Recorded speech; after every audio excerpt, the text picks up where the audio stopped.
बहुत ज़्यादा दुश्मन हो गए, लग रहा है कि ये मुझे तंग करेंगे, बहुत परेशान कर रहे हैं, बहुत कष्ट दे रहे हैं।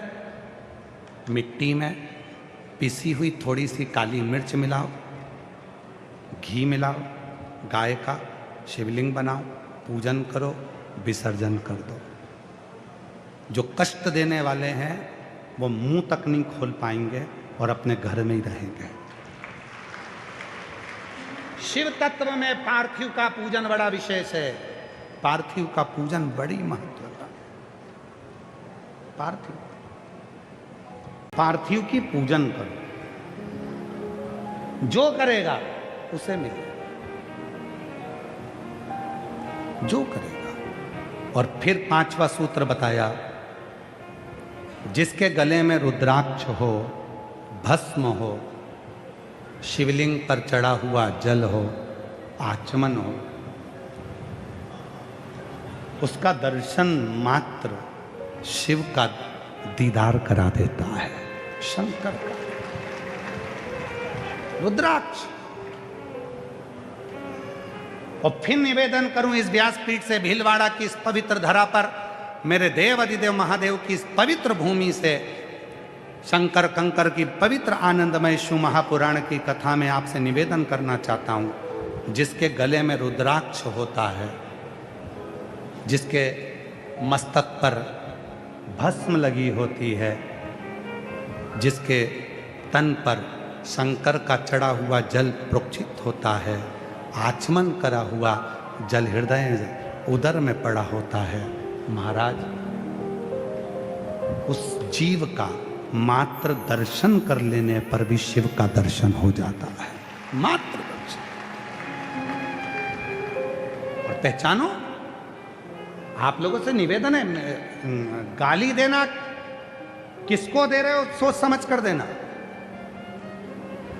अपशब्द कहना सोच समझ कर कहना।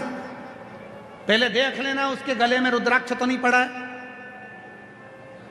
जिसके गले में रुद्राक्ष पड़ा है, अगर उसको तुमने गाली दी है, जिसके गले में रुद्राक्ष पड़ा है उसको तुमने यदि अपशब्द कहा है, तो फिर मरने से पहले भोगने के लिए तैयार खड़े रहना कि तुम्हें भुगतना बहुत भयंकर भुगतना पड़ेगा। रुद्राक्ष भीतर शिव तत्व की प्राप्ति करा देता है। कितना सुंदर कहा है महाराज जी, ध्यान दीजिएगा जरा।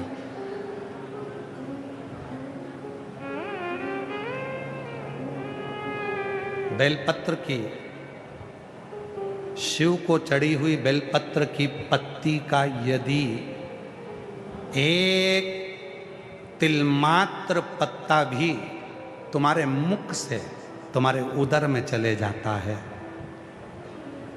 बेलपत्र का तिलमात्र एक छोटा सा बारीक से बारीक बिंदी के बराबर भी अगर बेलपत्री का एक तिलमात्र भी पत्ता शिव पर चढ़ा हुआ तुम्हारे उदर में, मुख से तुम्हारे उदर में चले जाता है, और उसकी 42 रात्रि के भीतर भी अगर तुम्हारा प्राण छूट जाता है, 42 रात्रि तक तुमने पत्र नहीं खाया, बेलपत्र नहीं खाया, एक बार खाया, 42 रात्रि तक में भीतर भी अगर तुम्हारा प्राण छूट जाता है तो तुम्हें यम के दूत लेने नहीं आएंगे, शंकर नंदी लेकर तुम्हें लेने के लिए आए। शिवाय एक बेलपत्र के पत्र के एक बिंदु के बराबर भी उसमें सुख की अनुभूति है, सुख की अनुभूति। हमारे आपके जन्म लेने से भी पहले शिव हमें स्वीकार कर लेते हैं, और जब हमारे प्राण छूटते हैं, जब प्राण जाते हैं, तब भी शिव हमारे पास में खड़े रहते हैं। अब दुनिया के लोगों को क्या लगता है कि मेरा परिवार, मेरा कुटुंब, मेरे रिश्तेदार, मेरे नातेदार केवल यही मेरे हैं। तो शिव पुराण कहती है जब विपदा की घड़ी आती है तो जितने हमें अपने नजर आते हैं ये सबसे दूर खड़े नजर आते हैं, केवल एक अपनी श्रद्धा, विश्वास और शिव अपने पास है।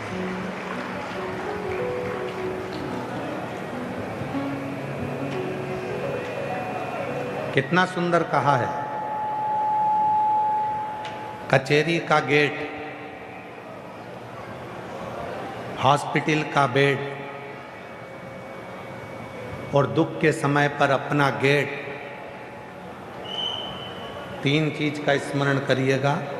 कचेरी का गेट, हॉस्पिटल का बेड और दुख में अपना गेट पर जो भी खड़ा मिले समझ लेना कि वही अपना है, बाकी के सब व्यर्थ है। बाकी का कोई अपना नहीं। कोर्ट कचहरी का काम आया, सबको फोन लगाया, कोई आकर नहीं खड़ा हुआ।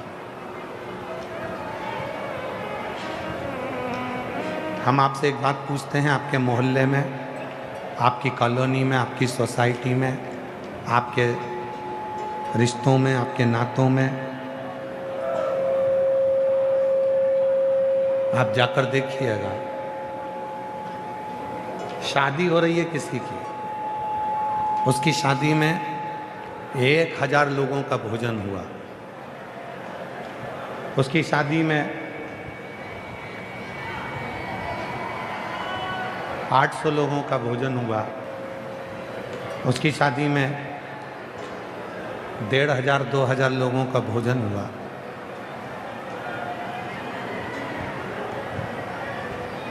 और मान लो वो शादी सफल नहीं हुई, और शादी सफल नहीं हुई और लड़ाई हो गई, झगड़ा हो गया, थाने में रिपोर्ट हो गई, कचहरी में पहुंच गई बात, कोर्ट में पहुंच गई, और कोर्ट कचहरी में बात पहुंची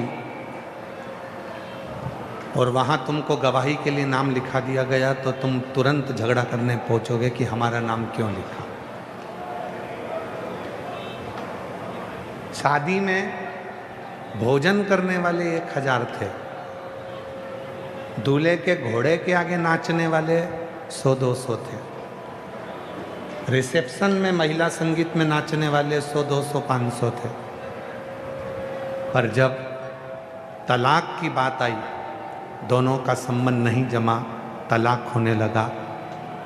अब उस तलाक में जो 1000 लोग थे, उन सबका नाम लिखा कि ये खाना खाकर गए थे, इनसे पूछो कि लड़का लड़की में क्या दोष है। 500 आदमी का नाम लिखा, उनसे पूछा जाए कि ये लड़का लड़की का तलाक हो रहा है, इसमें लड़की अच्छी है कि लड़का अच्छा है। दुख में, कचहरी में कोई तुम्हारे साथ में खड़ा नहीं मिलता।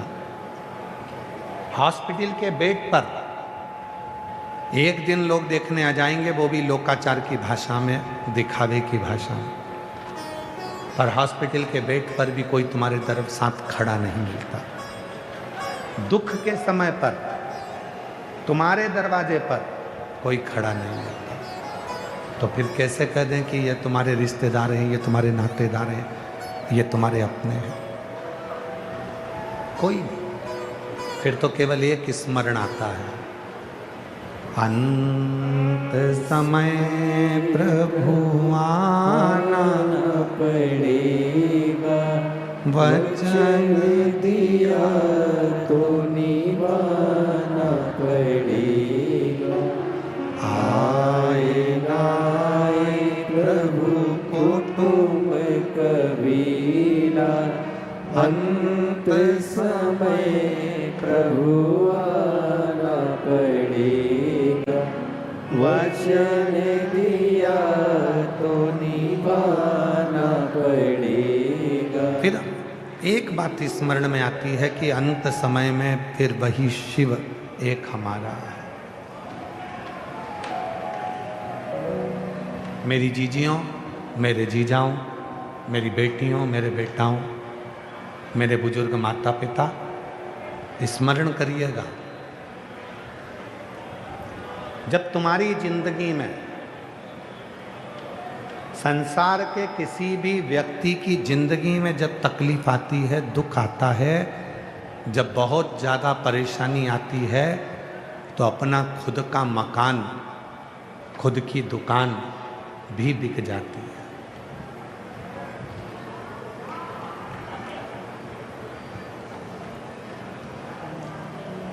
जब जिंदगी में दुख आता है, जब जिंदगी में तकलीफ आती है, जब जिंदगी में कष्ट आता है, पानी पिलाने वाले भैया, है भैया, आप लोगों से निवेदन है, पानी पिलाने वाले जो भी पानी पिला रहे हैं उनसे निवेदन है, ये जितने आगे बैठे हैं ये तो 1 बजे आए हैं, जो 10 बजे से आके बैठे हैं आप उनको पानी पिलाइए।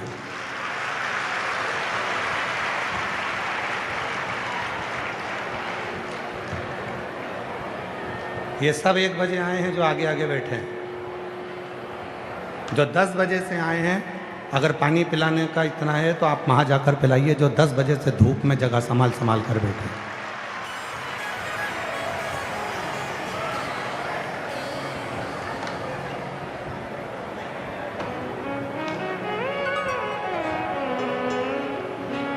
शिव तत्व कहता है। और पानी पीने वालों से भी निवेदन है, आपको हमने कहा था कि कथा में आओ तो 2 बाटल लेकर आओ। आप अपने साथ में 2 बाटल लाए हो तो आपको पानी लेने की ज़रूरत नहीं है। जो घर से चले हैं, 200 किलोमीटर दूर से आए हैं, बस में चढ़कर, ट्रेन में चढ़कर, जिनके पास नहीं है पानी की ज़रूरत उनको है, उनको दिया जाए। आप लोग कथा सुनो, कहो कि भैया डिस्टर्ब मत करो, हमें कथा सुनने दो, बहुत दूर से आए हम लोग, 50-100 रुपये खर्च कर कर आए, थोड़ी सी कथा हमारी ज़िंदगी में उतर जाने दो। 3 दिन बचे हैं कथा के, आज 5वां दिन हो जाएगा, कल कथा की शिवरात्रि हो जाएगी, परसों सुबह 8 बजे कथा होकर सब अपने अपने घर चले जाएंगे। उस कथा को ग्रहण करो। विपदा की घड़ी आती है, तकलीफ की घड़ी आती है, दुख की घड़ी आती है, तब अपना मकान, अपनी दुकान भी चली जाती है, सब कुछ समाप्त हो जाता है, तब कोई नहीं आता।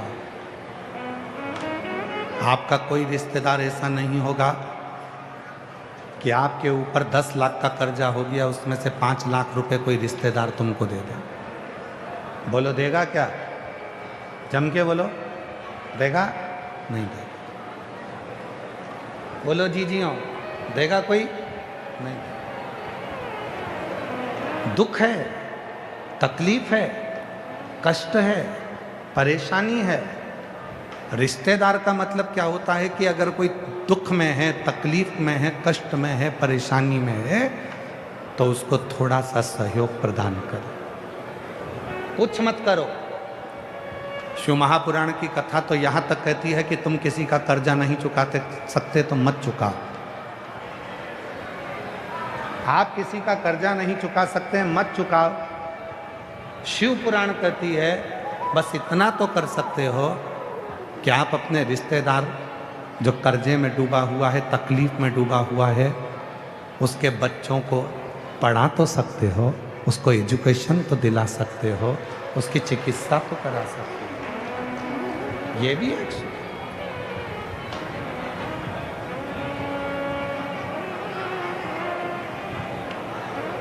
और मैंने तेरे ही भरोसे बाबा, तेरे ही भरोसे। आप उसको धन मत दीजिए, आप उसको पैसा मत दीजिए, आप मत चुकाओ उसका कर्जा, पर इतना करो, आप किसी मंदिर में भी 1 रुपया दान मत करो, आप किसी महाराज को भी मत दो, आप किसी मठ को भी मत दो, आप तो किसी को मत दो, पर एक काम करो, अपने रिश्तेदार को देखो, अगर वो बहुत ज़्यादा परिस्थिति से डाउन है, परिस्थिति से बेकार है, तो उसके बच्चों को पढ़ाने में अपना पैसा खर्च करो, उसको पढ़ाने में अपना पैसा खर्च करो। अपने मोहल्ले में देखो, अपनी कॉलोनी में देखो, अपनी सोसाइटी में देखो, अगर कोई बहुत ज़्यादा बीमार है, उसके पास में दवाई का भी पैसा नहीं है, तो उसके लिए खर्च करना प्रारंभ करो, मत दो आप किसी।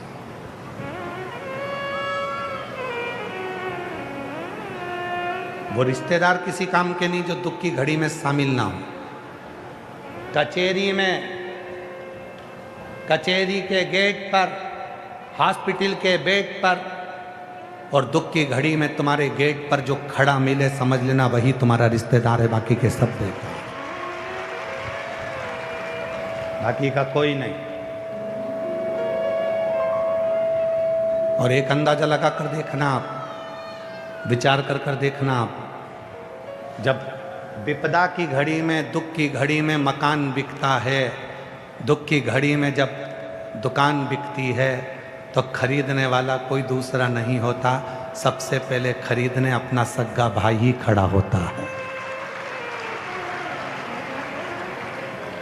दुकान खरीदने, मकान खरीदने कोई दूसरा खड़ा नहीं होगा, पहले अपना भाई खड़ा होगा।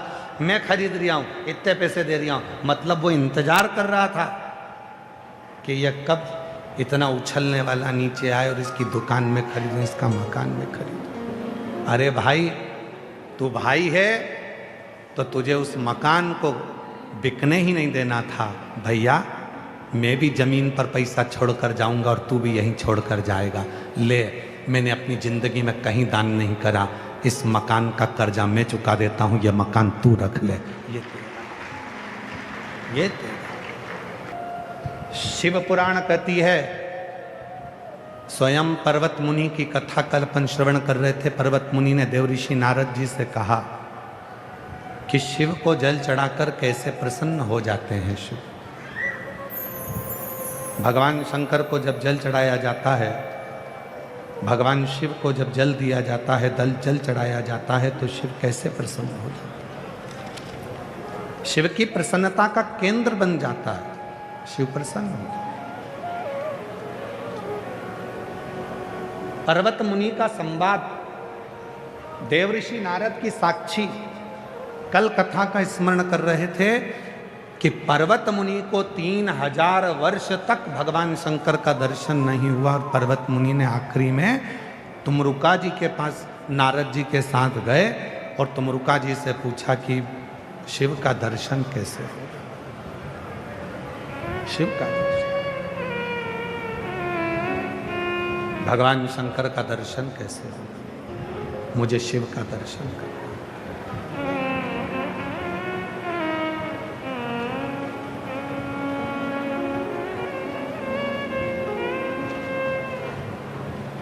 मुझे और कुछ नहीं करना है, मुझे केवल शिव का दर्शन करना।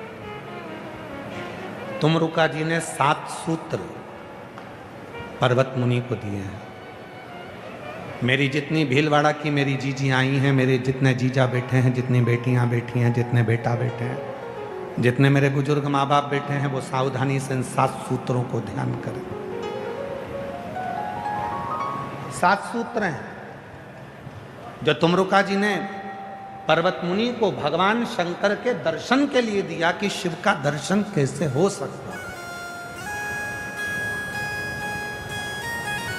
तो पहला सूत्र बताया पर्वत मुनि को तुमरुका जी ने, पहला सूत्र है शिव भक्त के साथ रहकर शिव भक्ति करें। तो पूछा इसका फायदा क्या, तो कहा चुंबक जो होती है ना, अगर लोहे को अपने साथ चिपका कर रखती है तो एक दिन ऐसा आता है कि चुंबक उस लोहे को ऐसा कर देती है कि वो लोहा भी दूसरी वस्तु को खींचने लगता है, वो भी चुंबक की तरह हो जाता है। एक शिव भक्त जब दूसरे को अपने साथ रखता है तो उसको भी शंकर का परम भक्त बना देता है, शिव की भक्ति में डुबो देता है।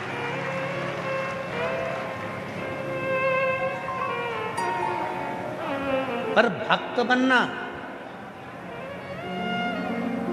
शिव महापुराण की कथा कहती है भक्त बनना पर भगवान मत बनना। आज के जमाने में एक होड़ लगी हुई है, थोड़ा सा तप कर लो, थोड़ा सा भजन कर लो और लोग अपने भगवान की तरह पूछने लगे। भगवान मत बनना, याद रखना भक्त बनना। भक्त बने रहोगे तो भगवान का भजन होता रहेगा, भक्त बने रहोगे तो भगवान पे एक लोटा जल चढ़ाते रहोगे, भक्त बने रहोगे तो भगवान का मंत्र जाप करते रहोगे, भक्त बने रहोगे तो भगवान को भजते रहोगे। और जिस दिन तुमने सोच लिया कि भगवान तो कुछ नहीं है, जो कुछ हूँ मैं हूँ, याद रखना तुम मंदिर दर्शन करने जाओ, तुम एक लोटा जल चढ़ाने जाओ, तुम भगवान के मंदिर में जाके मंत्र जाप करो, तुम भगवान का दर्शन करो, तुम भगवान की साधना करो, तुम भगवान का मंत्र जाप करो। और याद रखना, जिस दिन तुम मंदिर ना जाकर दूसरे लोग तुम्हारा दर्शन करने आने लगे, तुम्हारी पूजन करने लगे, समझ लेना कि अब भगवान तुमसे बहुत दूर चले गया, क्योंकि तुम खुद भगवान बन गए। भगवान अब तुम्हें मिल नहीं सकता, तुम्हें अब भगवान नहीं मिल सकता। ऐसे कई लोग हैं दुनिया में जो स्वयं को भगवान घोषित कर देते हैं कि मैं भगवान, मेरी साधना करो, मेरी पूजन करो, मेरी आराधना करो। ना, शिव के सिवा कहीं दिल ना लगाना, शिव के सिवा कहीं दिल ना लगाना, वरना पड़ेगा तुझे आंसू बहाना, वरना पड़ेगा तुझे आंसू बहाना। शिव के सिवा कहीं दिल ना लगाना, शिव के सिवा कहीं दिल ना लगाना। शिव पुराण कहती है कि भगवान को भगवान रहने दो और इंसान को इंसान रहने दो। इंसान को जिस दिन तुमने भगवान बना दिया, उस दिन भगवान तुम्हारा कभी नहीं हो सकता, क्योंकि तुम इंसान की पूजन करने लगे। भगवान बहुत दूर हो गया, बहुत दूर, बहुत दूर। भगवान नहीं, उसे भगवान। शिव पुराण क्या कहती है? किसी के चक्कर में मत पड़ो, एक लोटा जल भरो और मंदिर जाना चालू करो। शिव पुराण ने यह कभी नहीं कहा कि तुम हमारे पास में आओ, हमारे पास बैठो, हमारे पास आकर खड़े हो। हम तो यहाँ तक कहते हैं कि हमसे मिलने की ज़रूरत नहीं है, ना हमारे पास आने की ज़रूरत है, और हम आपसे मिलते भी नहीं। हम आपसे नहीं मिलते। किसी को बुरा लगे, भला लगे, हम आपसे 4 दिन मिलते नहीं हैं। 5 और 6ठा दिन थोड़ी सी देर, 7 बजे शाम को थोड़ा सा मिलना होता है सबसे, जो आता है मिल लेते हैं, आधा घंटा वो भी। 7 बजे बैठे, 7:30 बजे उठ के अपने कमरे में, भले कोई भी हो, चाहे कोई भी मिलने वाला मिले, बैठो। हमसे क्यों मिल रहा? क्या कारण है तुमको हमसे मिलने का? कई लोग कहते हैं हमें उन महाराज जी से मिलना। क्यों मिलना उनसे? क्या कारण है मिलने का? आप तो वो महाराज जी ने जो मंत्र बताया है, जो महाराज जी ने उपाय बताया है, जो महाराज जी ने भरी सभा में कथा में बताया है, तुम उसको मनन चिंतन करो, अपने चित्त में उतारो और एक लोटा जल चढ़ाओ। महाराज जी के चक्कर में क्यों पड़ो? उस महादेव के चक्कर में क्यों नहीं पड़ते? शिव के चक्कर में, भगवान के चक्कर में पड़ो। ये इधर उधर भटकना छोड़ दो, बिल्कुल छोड़ दो।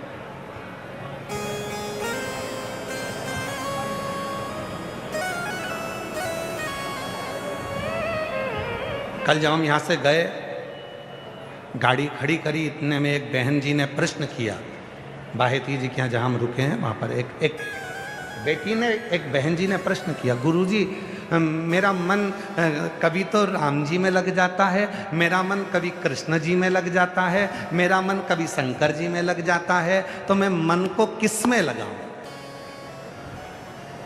अब हम कहना तो बहुत कुछ चाह रहे थे, परंतु हमने कहा कुछ नहीं। हमने कहा इसका उत्तर हम कल देंगे। मेरा मन कभी राम जी में लग जाता है, कभी कृष्ण में लग जाता है, कभी हनुमान जी में लग जाता है, कभी शंकर जी में लग जाता है। इस मन को मैं किस में लगाऊं? तो हमारा निवेदन है, अभी भी तुम सब्जी मंडी में खड़े हो, अभी भी तुम कपड़े की दुकान में खड़े हो, ये वाली साड़ी लूं कि ये वाली लूं, भिंडी लूं कि गिलकी लूं, लौकी लूं कि कद्दू लूं, टमाटर लूं कि हरा धना लूं, अभी भी तुम सब्जी मंडी में ही खड़े हो, अभी भी तुम कपड़े की दुकान पर ही खड़े हो, अभी भी तुम्हारी बुद्धि में यही चल रहा है राम को भजूं, कृष्ण को भजूं, शिव को भजूं कि हनुमान को भजूं। और शिव महापुराण की कथा कहती है शंकर जी के शिवलिंग पर जब जल चढ़ाया जाता है उसके ऊपर 3 पांव लगे होते हैं, उसके ऊपर एक लोटा रखा होता है, उसमें से एक एक बूंद पानी नीचे गिरता है। जलाधारी में से 3 टेकी पर एक मटका रखा है, उसमें से एक एक बूंद पानी गिर रहा है। वो 3 टेकी क्या है? ब्रह्मा, विष्णु और महेश। एक एक बूंद पानी गिर रहा है, वो बता रहा है कि हम तीनों एक हैं। जिस दिन तेरे मन में ये सब एक दिखने लगे, समझ लेना कि तेरा मन श्रेष्ठ है। सब्जी मंडी में मत खड़े रहो, मैं राम को मन लगाऊं, कृष्ण को मन लगाऊं, शंकर को मन लगाऊं, हनुमान जी को मन लगाऊं। हमारा इतना सा कहना है, सब्जी मंडी से बाहर निकलो, घर से सोच कर जाओ कि मुझे केवल भिंडी खरीद के लाना है, तो सामने भिंडी ही दिखेगी। तुमने सोच लिया मुझे टमाटर लाना है, तो वो टमाटर ही लाएगा। जैसे तुम अपने बच्चों से कहती हो, जा रे छोरा जा, टमाटर खरीद के लेकर आ।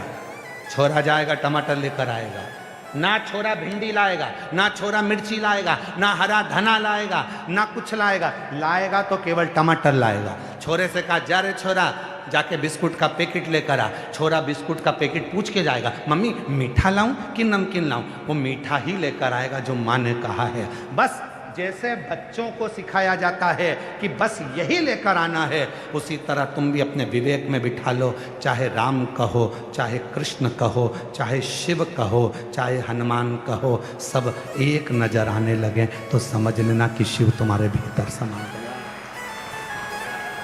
भेद नहीं है तुम में। भेद किसकी दृष्टि में होता है? जिसकी बुद्धि भेदित होती है। राम अलग दिख रहा है, कृष्ण अलग दिख रहा है, शिव अलग दिख रहा है, हनुमान जी अलग दिख रहा है। यहाँ शिव पुराण कहती है, तुझ में रब दिखता है यारा, मैं क्या करूं? सब में एक दिखता है, मैं करूं तो करूं क्या? सब में ही तो वही दिख रहा, कोई दूसरा नजर भी तो नहीं आता।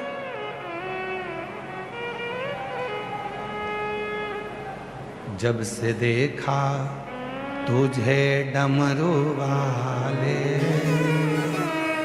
जब से देखा तुझे डमरू वाले, दिल हमारा ठिकाने नहीं है। जब से देखा तुझे डमरू वाले, दिल हमारा ठिकाने उस चित्त में वही समा रहा है। हम राम जी का दर्शन करते हैं तो भी सामने नजर आता है कि ये वही भगवान श्री राम है जिन्होंने 14 वर्ष तक जिस जगह पर रुकते थे वहाँ शंकर जी की शिवलिंग बनाकर पूजन करते थे। ये वही राम है जिन्होंने रामेश्वर धाम की स्थापना करी। ये वही राम है जिनके दिल में शिव बसते हैं। वही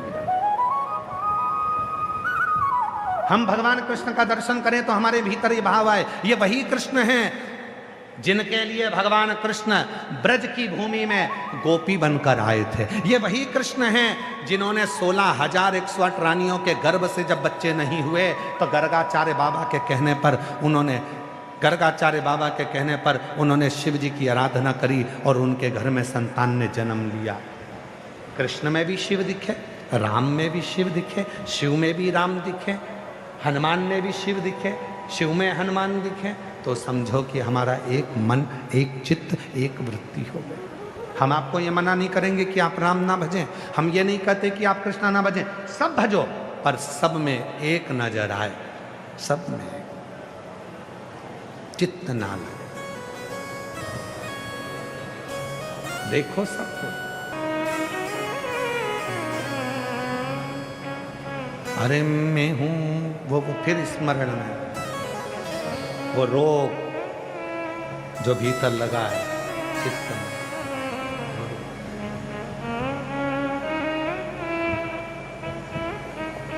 अरे मैं हूं शिव रोगी, मेरी दवा तो कराओ, जाओ जाओ जाओ काशी वाले को बुलाओ, मैं हूं शिव। मेरी दवा तो कराओ, जाओ जाओ जाओ डमरू वाले को बुलाओ, मैं हूँ शिव। मुझे एक रोग लग गया है, उसमें मुझे शिव नजर आता है, कुछ। अरे मेवाड़ के रहने वाले हो, मीराबाई तो जहर के प्याले में भी शाम को देखती थी, सांप के पिटारे में भी शाम को देखती थी, शेर में भी शाम को देखती थी, सुबह और रात में भी शाम को देखती थी। तुम उस मेवाड़ के हो, तुम साधारण मेवाड़ के नहीं हो। इस मेवाड़ ने ऐसे ऐसे भक्तों को और संतों को जन्म दिया है, जिन संतों का नाम आज भी दुनिया में लिया जाता है। ऐसे ऐसे संत इस मेवाड़ ने दिए हैं, ऐसे ऐसे।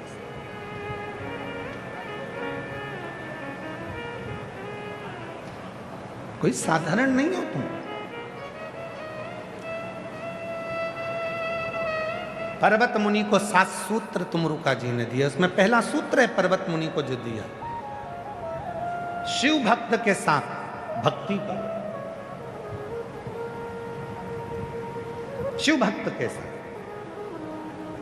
क्यों कहते हैं आपसे कि कथा के पंडाल में आप कथा श्रवण करें। आज लाखों की संख्या में भक्त आए हैं, अलग से और भी टेंट लगाए गए हैं, पर उन टेंटों में भी जगह नहीं। और आज जितने दिख रहे हैं, कल कथा की शिवरात्रि रहेगी, छठा दिन, इससे 1.5 गुना कल दिखेंगे आपको इसी पंडाल। इसको 1.5 गुना कर लेना, जितने आज दिख रहे हैं, इससे 1.5 गुना कल नजर आएंगे, क्योंकि कल कथा की शिवरात्रि है।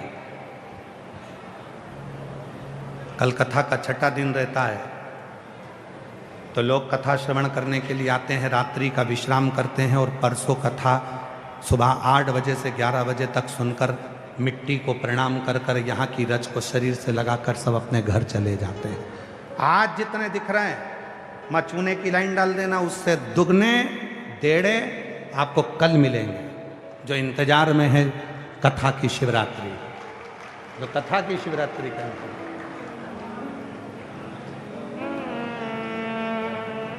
भक्ति विश्वास। क्यों ये कथा के पंडाल में लोग आते हैं, क्यों आते हैं, किस लिए आते हैं, क्यों आते हैं? हम इनके बीच में बैठकर जब भगवान का भजन करेंगे,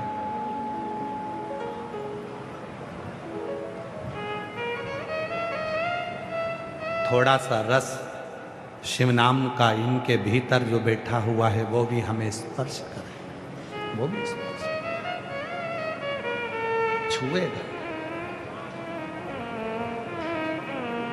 और वो छुएगा तो हमारी जिंदगी संवर जाए, हमारा जीवन सार्थक हो जाएगा। पर्वत मुनि शिव भक्त के साथ में बैठकर भक्ति करो। दूसरा कहा, दूसरा सूत्र बताया है तुमरुका जी ने पर्वत मुनि को, कि शिव को ढूंढने के लिए कहीं जाने की जरूरत नहीं है। शिव को ढूंढना है तो कुछ देर मौन होकर, चुप होकर, शिव के मंदिर में नंदी के पास नंदी जैसे चुप होकर शिव को देखना प्रारंभ कर दो। शंकर तुम्हें मिल जाएगा, उसका दर्शन। मौन, शब्द में विवाद है और मौन में प्यार है। शब्द में विवाद है, झगड़ा करना होता है तो बोलना पड़ता है, प्यार करना पड़ता है तो बोलना नहीं पड़ता। प्रेम में बोला नहीं जाता, प्रेम में तो केवल देखा जाता। नंदी जैसे शिवजी को देख रहे हैं, अगर प्रेम है तो केवल उसको देखूंगी और देखने पे ही मेरा जीवन सार्थक हो जाएगा, मेरा शिव मुझे मिल जाएगा। कुछ नहीं, कुछ नहीं, कुछ नहीं। तो वो एक लाइन है ना महाराज, आ बैठ मेरे पास तुझे देखता बैठ मेरे पास। शिव के सामने नंदी जैसे बैठा है, भगवान शंकर के सामने जैसे नंदी विराजमान है, केवल शिव को देखता है, शंकर का दर्शन करता है, कुछ बोलता नहीं है। शिव पुराण कहती है बोलने में, शब्द में विवाद है और चुप रहने में, मौन रहने में प्रेम है, प्यार है, बोलना नहीं। बोलना नहीं, प्यार में बोला नहीं जाता, प्रेम में बोला नहीं, चुप। जो ये कथा के श्रोता हैं, जो पूरी रात रात यहां पर रुकते हैं, जो रात भर से रास्ता देखते हैं कथा का, पूरी रात इंतजार करते हैं कथा की, आप उनसे बात कर कर देख लो। 3 घंटे कथा चलेगी, उस 3 घंटे में से 2.5 घंटे महाराज जी बोलेंगे। उस 2.5 घंटे में जो अपनी दरी बिछा कर बैठे हैं, उनके मुख से एक शब्द नहीं निकलेगा। शब्द निकलेगा जो नए नए लोग आते हैं इनके मुख से, जिसको मालूम है कि कथा में चुप रहकर जो ग्रहण कर लिया, उसी से मेरा 3 महीने का भंडार भर गया, उसको मालूम है, वो बोलेगा ही नहीं। तुम उससे कितनी भी बात कर लो, जो दरी बिछा कर बैठे हैं, जिन्होंने अपनी पन्नी बिछाई है, जो रात रात भर कथा का इंतजार कर रहे हैं, उनसे बात कर कर देखना, वो बोल देगा 5 बजे के बाद बात करना। अभी 5 बजे तक महाराज कथा बाँच रहा है, एक शब्द नहीं निकलेगा उसके मुंह से, चुप तो चुप। उसे कथा सुनना है, ग्रहण करना है, झोली भरना है। 3 घंटे में 2.5 घंटे उसको मिलते हैं। वो 2.5 घंटे में भगवान से मौन रहकर, कथा में चित्त लगाकर भगवान को प्राप्त करता है और 3 महीने में अपना दुख मिटा लेता है, तकलीफ मिटा लेता है। जो नहीं समझता उसको तो केवल नहीं समझता, तो उसने तो सोचा कि कथा हो रही है, अपन को जाके बैठना है और कैमरे में अपना फोटो आना चाहिए, बस कैमरे वाले को इशारा करते रहेंगे दिन भर बैठे। जिसको मालूम है कि बस अपने को तो अपना फोटो दिखाना है, तो उसको इशारा करना। जिसको कथा से मतलब है कि मेरे नगर में, मेरे भीलवाड़ा में मेरा शंभू आया है और मुझे कथा सुना कर जाए, और जो मैं दिल से मांगूं मेरा शंकर मुझे दे कर जाए। इंतजार करूंगी, दिल्ली में पत्र लिख कर दूंगी कि मैंने भी कथा सुनी थी और मेरा भंडार मेरे बाबा ने भरा। वो इंतजार करता है। एक पत्र है, एक पत्र भेजा एक बहन जी ने, जयपुर की एक लड़की जो अभी कथा सुनकर आई है, उसने पत्र भेजा। हम ऐसे पत्र का इंतजार तुम्हारा दिल्ली में करेंगे कि भीलवाड़ा से भी पत्र दिल्ली में आना चाहिए कि हमने भीलवाड़ा की कथा सुनी थी और मेरे बाबा ने मुझे ये दिया। एक बेटी ने पत्र लिखा है, मेरा नाम प्रियंका प्रजापति है, मैं राजस्थान के डीडवाना जिले के गांव नुवा की रहने वाली हूँ। कहीं बैठी हो तो हाथ हिला सकती हैं, आप ही हैं बेटा, वापिस हाथ हिलाइए एक बार। हाँ आ जाइए, आ जाओ, आ जाओ, तीनों आ जाओ, तीनों आ जाओ। मेरा नाम प्रियंका प्रजापति है, मैं राजस्थान के डीडवाना जिले के गांव नुवा की रहने वाली हूँ। बाबा, 1 लोटे जल की मैं क्या वर्णन करूँ। पत्र एलईडी पर चल रहा है, सभी लोग वहीं बैठकर पत्र को पढ़ेंगे। एलईडियाँ लगी हैं, कोई भी खड़े होकर इधर उधर नहीं झांकेगा। केवल इसीलिए आप लोगों को एलईडी पर पत्र पढ़वा रहे हैं क्योंकि कल आप लोग इधर उधर झांका झांकी कर रहे थे। तो एलईडियाँ लगी हैं, पत्र आप एलईडी पर पढ़ें और उसी पर स्मरण करें। कोई भी उठे नहीं, यहाँ वहाँ खड़ा नहीं हो। मेरा नाम प्रियंका प्रजापति है, मैं राजस्थान के डीडवाना जिले के गांव नुवा की रहने वाली हूँ। बाबा, 1 लोटे जल का मैं क्या वर्णन करूँ। पिछले साल जब आपकी कथा विद्याधर नगर जयपुर में आई थी, तब मैंने चाची के कहने पर पंडाल में बैठकर कथा सुनी थी और बाबा सरकारी नौकरी की कामना भोलेनाथ जी से करी थी। बाबा, मुझे मालूम नहीं था कि शिव सुनता है। मैंने परीक्षा देना प्रारंभ करा, फिर वापिस दूसरी कथा आपकी जयपुर में सांगानेर मानसरोवर में हुई। मैं फिर वापिस अपने परिवार के साथ में सांगानेर जयपुर की कथा में अभी कुछ दिन पहले पहुंच गई। वहाँ पर बाबा से प्रार्थना करी, बाबा इतने एग्ज़ाम दिए पर रिजल्ट नहीं आया, बाबा मेरे लिए तो कुछ कर।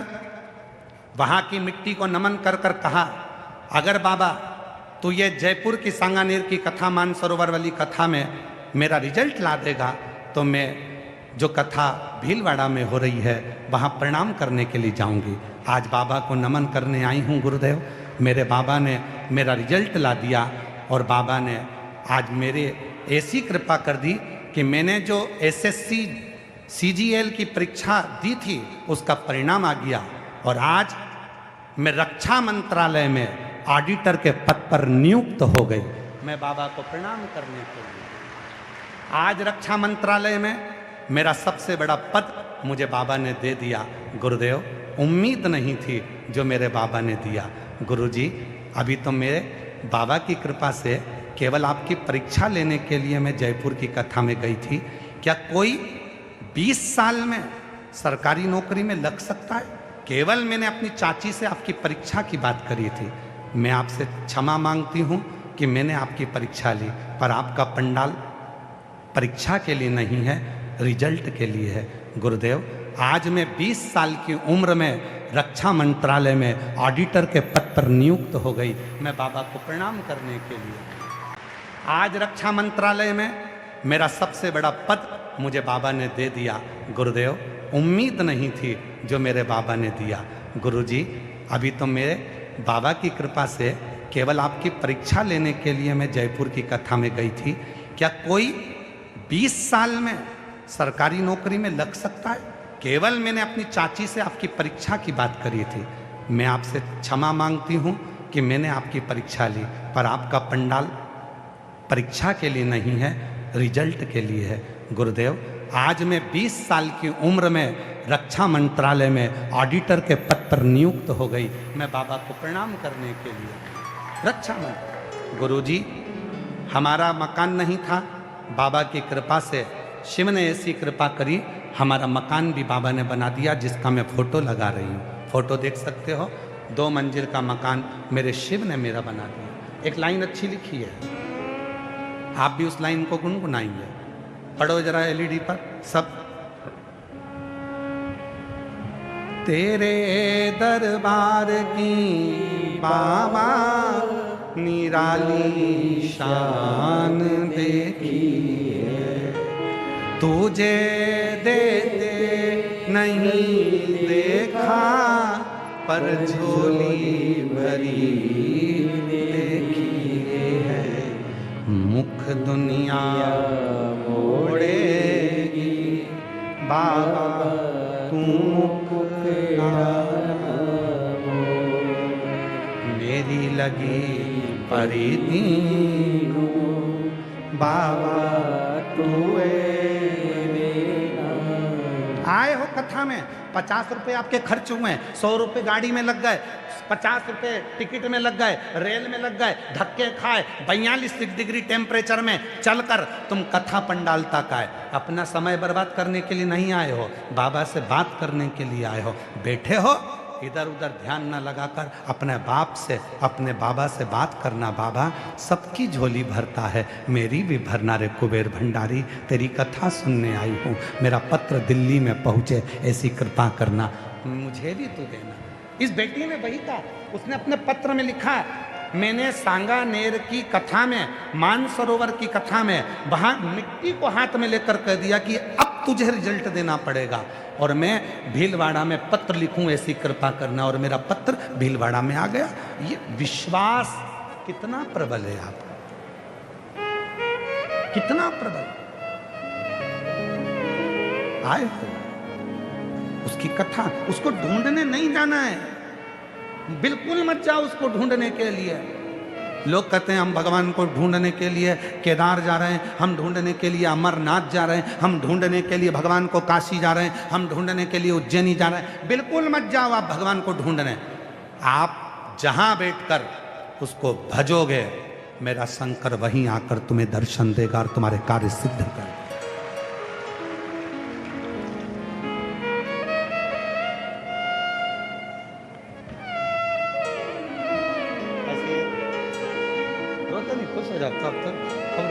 अच्छा आंसू बजो, पहले आंसू बजो।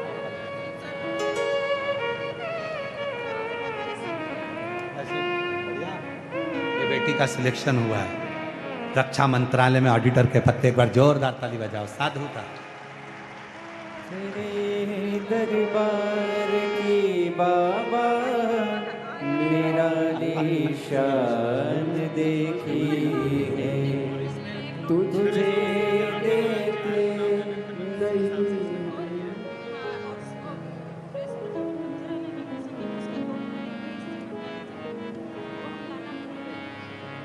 जी जी कह रही है गुरुजी, पूरा लोग हंसता था किस महाराज के चक्कर में पड़ी हो, पर आज पूरा घर कहता है कि शंकर का एक लोटा जल जीवन बदल देता है, किस्मत बदल देता है।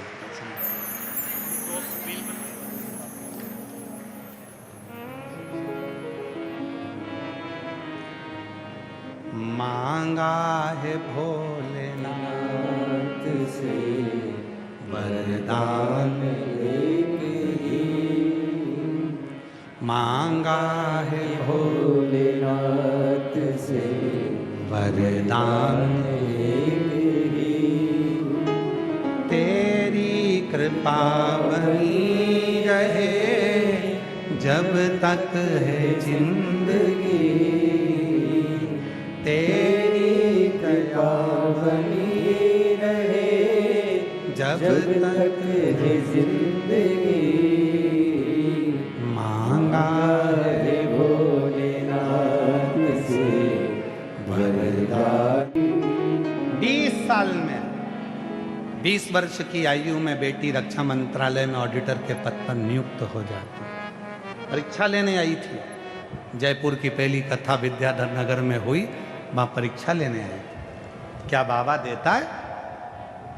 अब खुद लिख रही है कि आपकी कथा परीक्षा नहीं है, परिणाम है।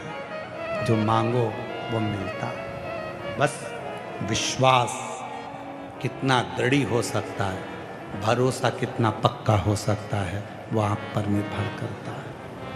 आप आडंबर में मत फंसो, किसी के यहाँ जाना आना, किसी से महाराज जी हमारा भाग्य देख दो, महाराज जी हमारी किस्मत बना दो। महाराज जी की किस्मत तो खुद नहीं बन रही, तो तुम्हारी क्या खाक बनाएगा? किसी के चक्कर में नहीं पड़ना अपने को।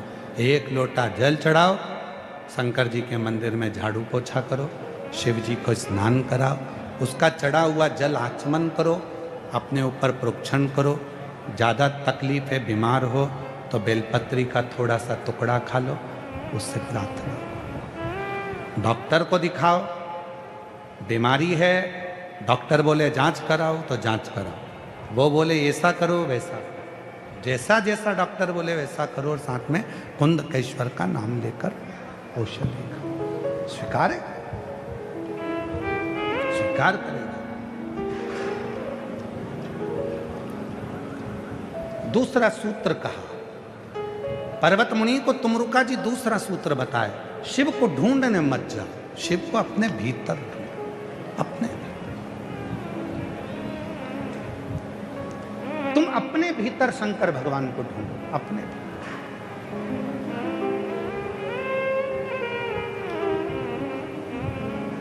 हम जहां ठहरे हैं बाहेती जी के यहाँ पर, वहां बाहर सिक्योरिटी के लिए पुलिस फोर्स लगी हुई है, अंदर भी भ्रमण करते हैं वो पुलिस के लोग, सेवादार भी सेवा करने वाले लगे हैं। कल वो आशीष से कह रहे थे कि गुरुजी आते हैं, कक्ष में रहते हैं, कक्ष से बाहर नहीं निकलते। हमें 4 दिन हो गए, ना वो शाम को दिखते हैं ना सुबह दिखते हैं, केवल कथा के समय नीचे आते हैं और कथा में से ऊपर जाते हैं, फिर इसके बाद नहीं दिखते। मिलते नहीं क्या?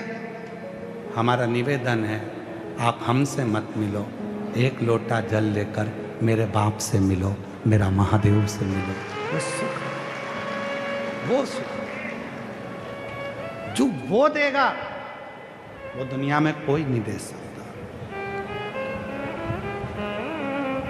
जो वो देगा उसके सिवाय कोई नहीं देगा।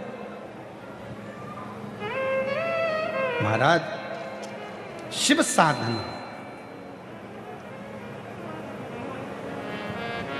शंकर की आराधना, शिव की उपासना, शिव की साधना, शंकर की आराधना हमें सुख प्रदान करती है। तो कहा, दूसरा सूत्र बताया, शिव को ढूंढने नहीं जाना, हमें शंकर को भजना है तो शिव हमारे दरवाजे तक खुद आएंगे। तीसरा सूत्र बताया,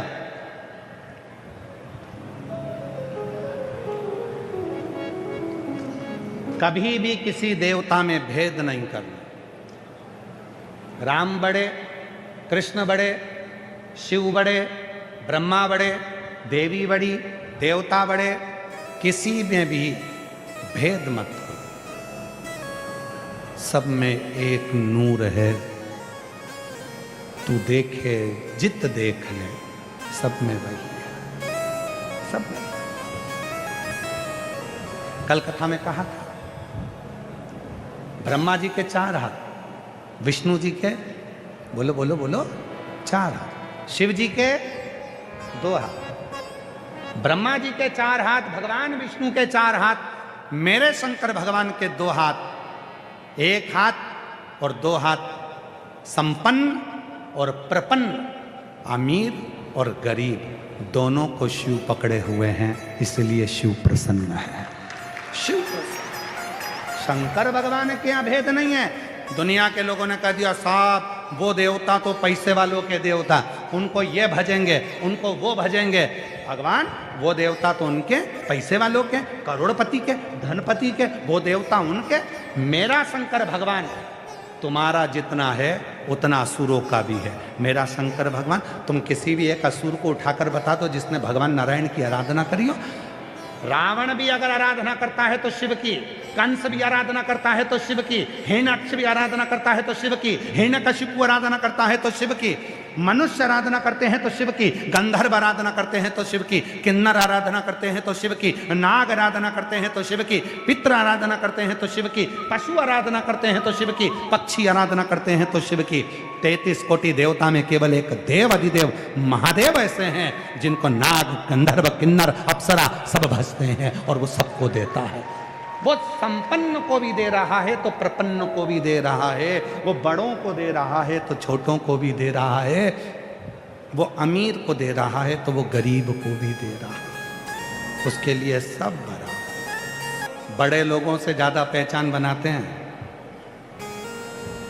स्टेटस पे फोटो भी उन्हीं के साथ डालते हैं, बड़े लोगों के साथ, जो वीआईपी नजर आए इनके साथ,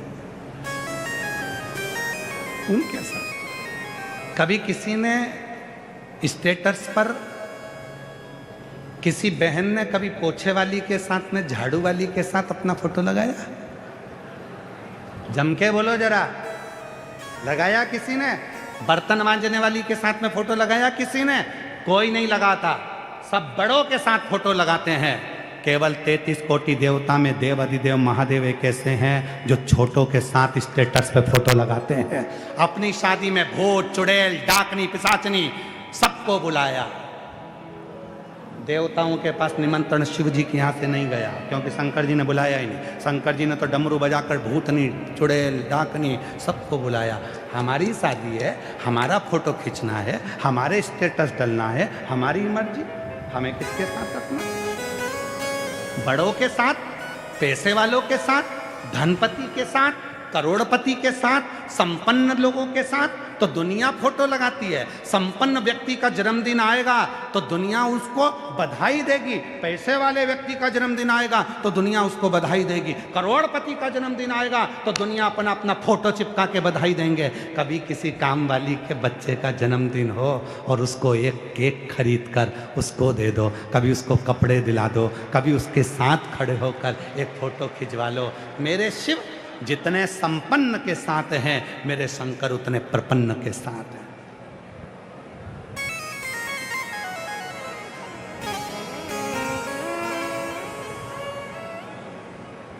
बड़े लोगों के साथ कितना भी फोटो खिंचा लो, ये तुम्हारा साथ मत नहीं देने वाले।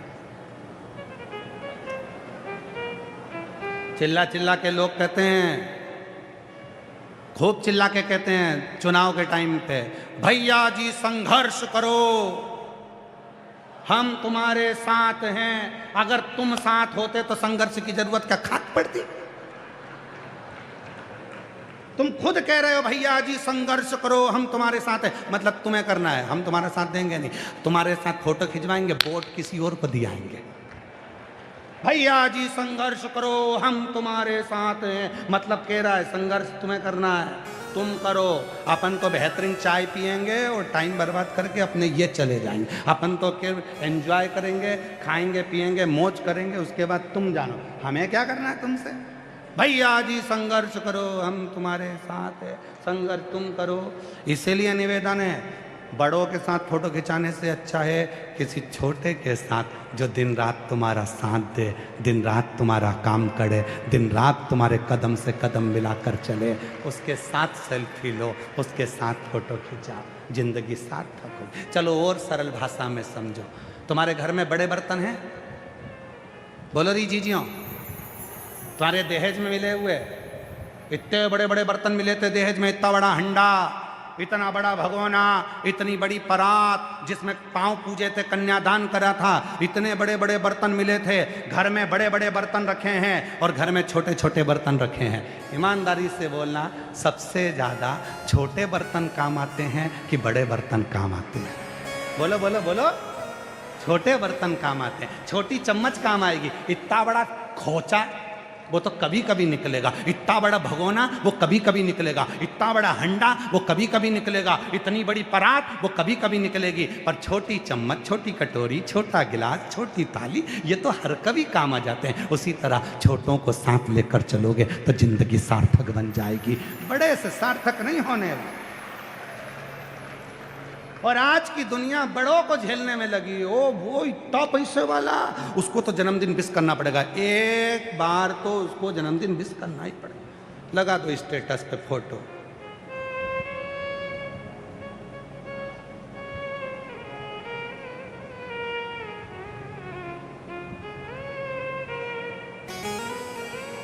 हमारी बात का बहुत लोगों को बुरा लग जाता है महाराज, बहुत बुरा लगता है। और लगे तो लग जाए, अगली बार मत बुलाना भीलवाड़ा में, उसमें कौन सी बड़ी बात है, लग जाए। पर छोटों को साध लो, छोटे सद गए तो जिंदगी संवर जाएगी। बड़ों के साथ, बड़ों के साथ। तीसरा सूत्र दिया है तुमरुका जी ने पर्वत मुनि को, किसी भी देवता के प्रति भेदभाव मत रखो। राम भी हमारे हैं, कृष्ण भी हमारे हैं, सब में शिव, सब में शिव। कण कण में शिव ही समाया,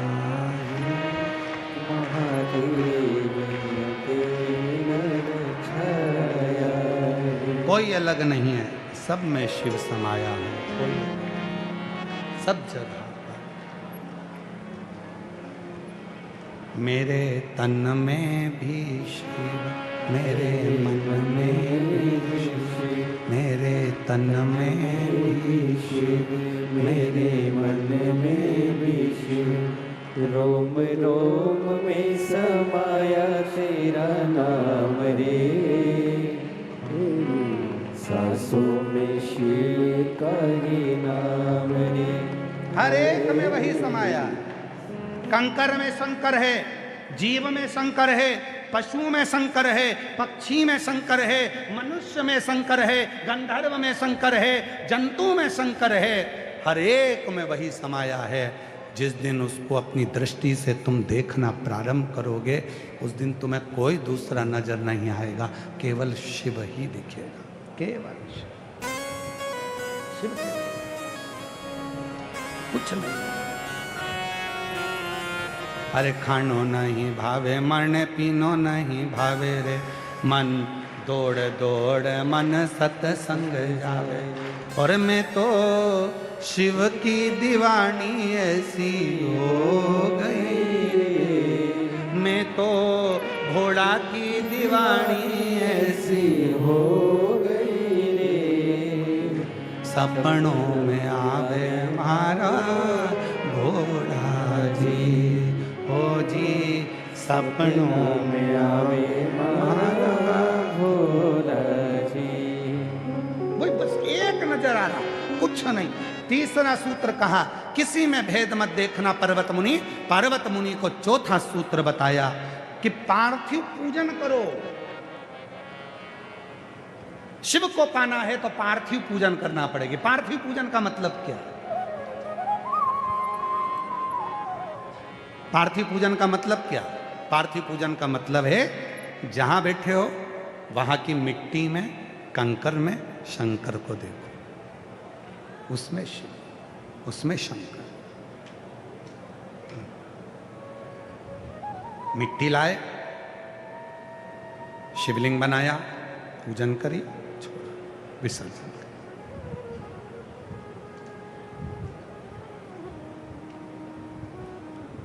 बहुत ज्यादा दुश्मन हो गए, लग रहा है कि ये मुझे तंग करेंगे, बहुत परेशान कर रहे हैं, बहुत कष्ट दे रहे हैं।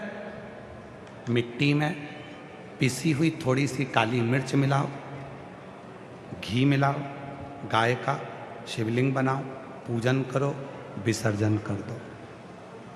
जो कष्ट देने वाले हैं वो मुंह तक नहीं खोल पाएंगे और अपने घर में ही रहेंगे।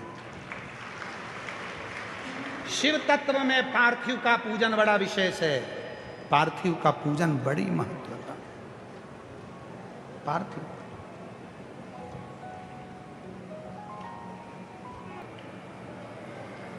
पार्थिव बनाने की महत्वता। पार्थिव कैसा बनाना चाहिए शिवलिंग? पार्थिव बनाने में संतान के लिए पार्थिव कैसा बनाना चाहिए, रोग मुक्ति के लिए पार्थिव कैसे बनाना चाहिए, वंश वृद्धि का अलग अलग पार्थिव का निर्माण जो बताया गया है, कैसा पार्थिव कैसे बनना चाहिए, हम पूरा प्रयास करेंगे। और आस्था चैनल वालों से भी निवेदन है हमें याद दिलाना और एड पे भी चला देना। पार्थिव शिव महापुराण की कथा हम दिल्ली में रोहिणी में जो पंजाब बाग में, जापानी बाग में जो कथा है 17 तारीख से, उसमें पार्थिव शिवलिंग बाचे कि पार्थिव का निर्माण कैसे करें, पूजन कैसे करें, कितना बड़ा पार्थिव होना चाहिए। बेलपत्री की कौन सी पत्ती के ऊपर पार्थिव बनाया जाए, 3 पत्र में से कौन से पत्र पर पार्थिव बनाया जाए जिससे यह कार्य सफल हो। पार्थिव और पार्थिव पूजन का फल एक पत्र है, अच्छा है।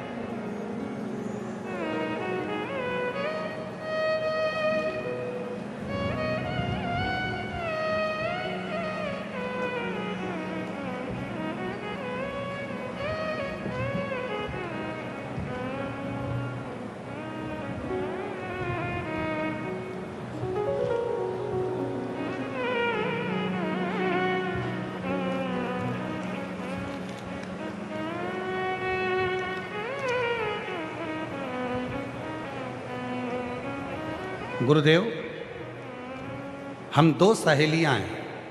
हमारा नाम लीना पारिक और दूसरी का नाम चंदा शर्मा है। हम भीलवाड़ा जिले के सांगवा और बिलिया के निवासी हैं। कहीं बैठी हों तो हाथ हिला सकती हैं अगर कहीं बैठी हों। हम 2 सहेलियां हैं। हमारा नाम लीना पारिक और चंद्रा शर्मा है। कहीं बैठी हों तो हाथ हिला सकती हैं और अगर बैठी हों तो बेलपत्र लेने के लिए आ सकती हैं। हम भीलवाड़ा जिले के सांगवा और बिलिया के निवासी हैं। हमारा मोबाइल नंबर ये है। गुरुदेव, भोले बाबा की महिमा का क्या बखान करूं?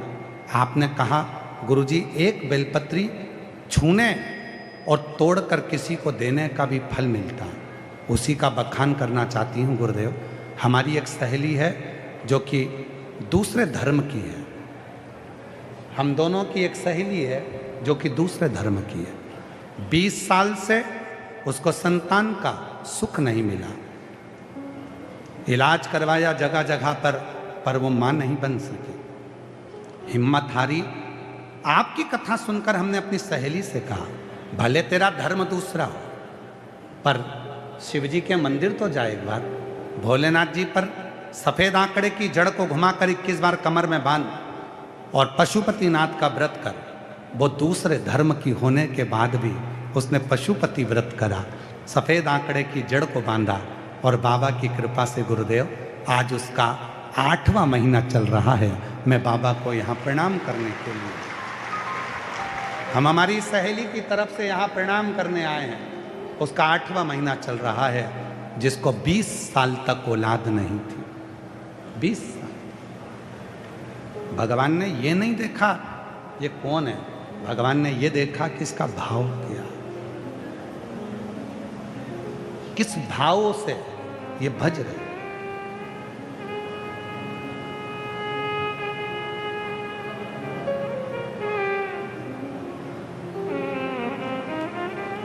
किस भाव से भज रही है, भगवान ये देखे। आप किस भाव से कथा सुन रहे हो, आपका भाव क्या है, आप किस भाव से परमात्मा को भज रहे हो, आपका भाव क्या है, आप किस भाव से परमात्मा का स्मरण कर रहे हो, ये आपके ऊपर निर्भर कर, ये कोई दूसरा नहीं। चौथा सूत्र कहा है, पार्थिव की पूजन करो, जो करेगा उसे मिलेगा। देता है उस पर भरोसा होना चाहिए। चौथा सूत्र बताया, पार्थिव की पूजन सुख देता, शिव से मिला देता। 5वां सूत्र बताया, गले में रुद्राक्ष, भस्म और शिव पर चढ़ा हुआ जल प्रोक्षण करना, आचमन करना, वो भी एक शिव का दर्शन करा दे, शिव का दर्शन। छठा सूत्र बताया, भगवान शंकर की, शिव भक्त की और शिव महापुराण की कभी निंदा मत सुनना, तो शिव का दर्शन तुम्हारे हृदय में अवश्य। ना शिव की निंदा सुनी जाए। शंकर भगवान की निंदा स्वयं भगवान विष्णु ने सुनी तो घोड़े का मुंह लगा। शंकर भगवान की निंदा देव ऋषि नारद ने करी तो बंदर का मुंह लगा। शंकर भगवान की निंदा शंकर जी के ससुर दक्ष प्रजापति ने करी तो बकरे का मुंह लगा। शंकर भगवान की निंदा के पूरे किस्से शिव महापुराण के अंतर्गत पूरी कथाएं भरी पड़ी है कि शिव की निंदा करने वाले चाहे ब्रह्मा हो, ब्रह्मा जी ने निंदा करी तो बड़का पेड़ बने, ब्रह्मा जी ने निंदा करी तो रक्त ऐसा बहा शरीर से कि कर्मनाशा नदी उत्पन्न हो गई, जिस नदी में कुत्ता भी पानी नहीं पीता, जो उत्तर प्रदेश में आज भी बहती है। केवल ब्रह्मा जी भी निंदा करे तो उनका भी सिर कट गया, बड़का पेड़ बन गया। भगवान विष्णु ने निंदा सुनी तो घोड़े का मुख लग गया। भगवान नारद जी ने शिव जी की निंदा करी तो बंदर का मुख लग गया। दक्ष प्रजापति ने शिव की निंदा करी तो बकरे का मुख लग गया। शंकर की निंदा सुनने वाला 1000 बार नाली का कीड़ा बनकर जन्म लेता है, मरता है, जन्म लेता है, मरता है। इसलिए कोई तुम्हारे सामने कहे शंकर जी की कथा में क्यों जा रही है, क्या मिलेगा, शिव जी की वो निंदा करना प्रारंभ करे, शिव पुराण की निंदा करना प्रारंभ करे, तो वहां से उठ के चल दो या जवाब लिख कर दे दो कि तेरे बाप का क्या जा रहा है, कथा में तो मैं जा रही हूं, तुझसे पूछूं क्या, तूने मुझे पैदा करा क्या, मेरा पालन तू कर रहा है क्या, रोटी खाने तू मुझे दे रहा है क्या, जो तेरी सुनूं, मैं चाहे ये करूं, मैं चाहे वो करूं, मेरी आग लगे बस्ती में अपन रहो मस्ती में, क्या किसको रोई है चादर तान के सोई। निंदा नहीं सुनूंगी, निंदा मत करना, फालतू निंदा करी तो देख लीजिए। ऊपर से 42 डिग्री टेम्परेचर है, ऊपर से मेरा टेम्परेचर और ज्यादा है। निंदा करी तो छोड़ूंगी नहीं,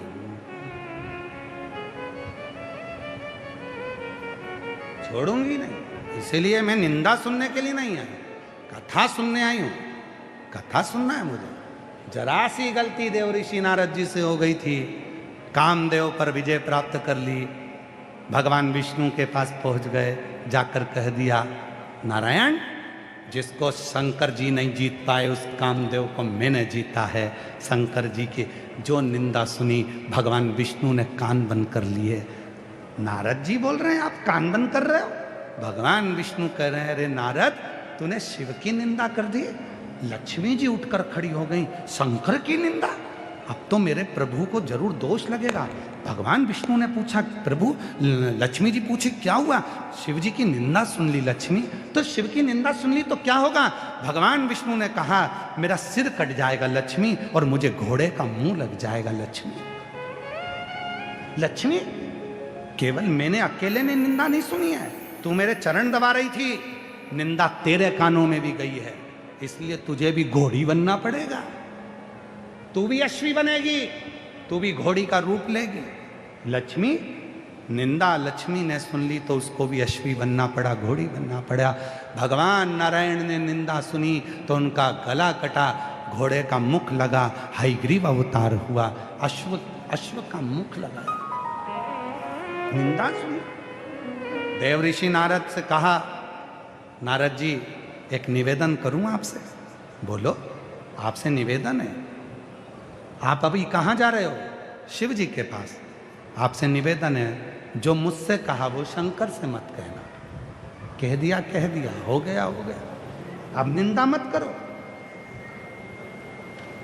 तुम समझदार हो, पढ़े लिखे हो, युवान हो, बुद्धि है, अच्छी पढ़ाई कर रहे हो, एजुकेशन है तुम्हारे पास में, क्यों किसी की निंदा करना? क्यों किसी के लिए अपशब्द बोलना? कभी तुम मिले हो क्या किसी से जिसकी निंदा कर रहे हो? कभी उसके पास बैठे हो जिसकी निंदा कर रहे हो? कभी उससे मुलाकात करी आपने जिसकी निंदा कर रहे हो? तो निंदा क्यों करना? निंदा नहीं, भुगतना पड़ेगा।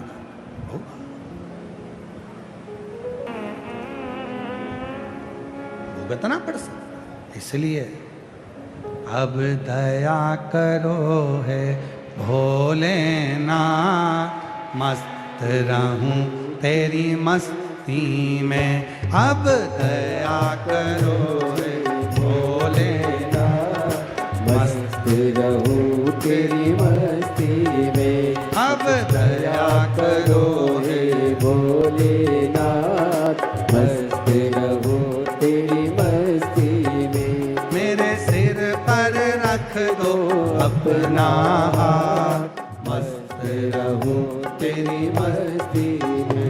मेरे सिर पर रख दो अपना हाथ, मस्त रहूं तेरी मस्ती में। अब दया करो हे भोलेनाथ, मस्त रहूं तेरी मस्ती में। अब दया करो हे भोलेनाथ, मस्त रहूं तेरी मस्ती में।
लेना, मस्त रहूं तेरी मस्ती में। तेरे द्वार खड़े रख लेना, मस्त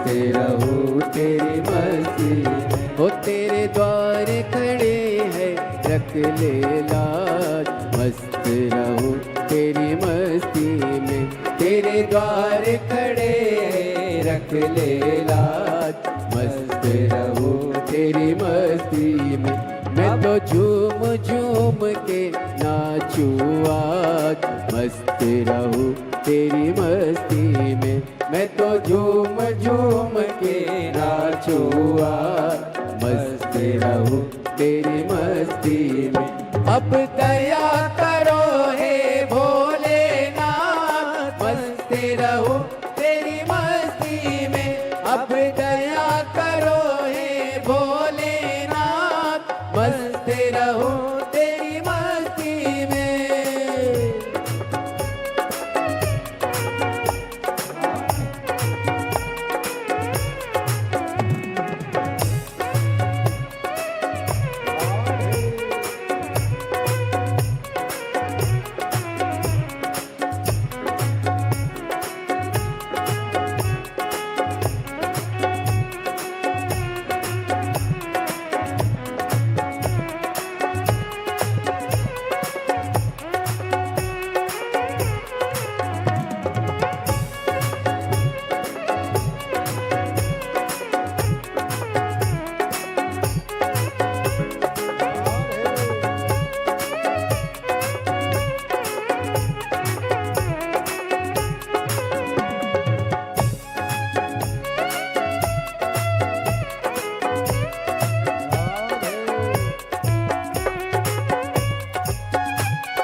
हो मेरे मन में बसे हो भोलेनाथ, मस्त रहूं तेरी मस्ती में।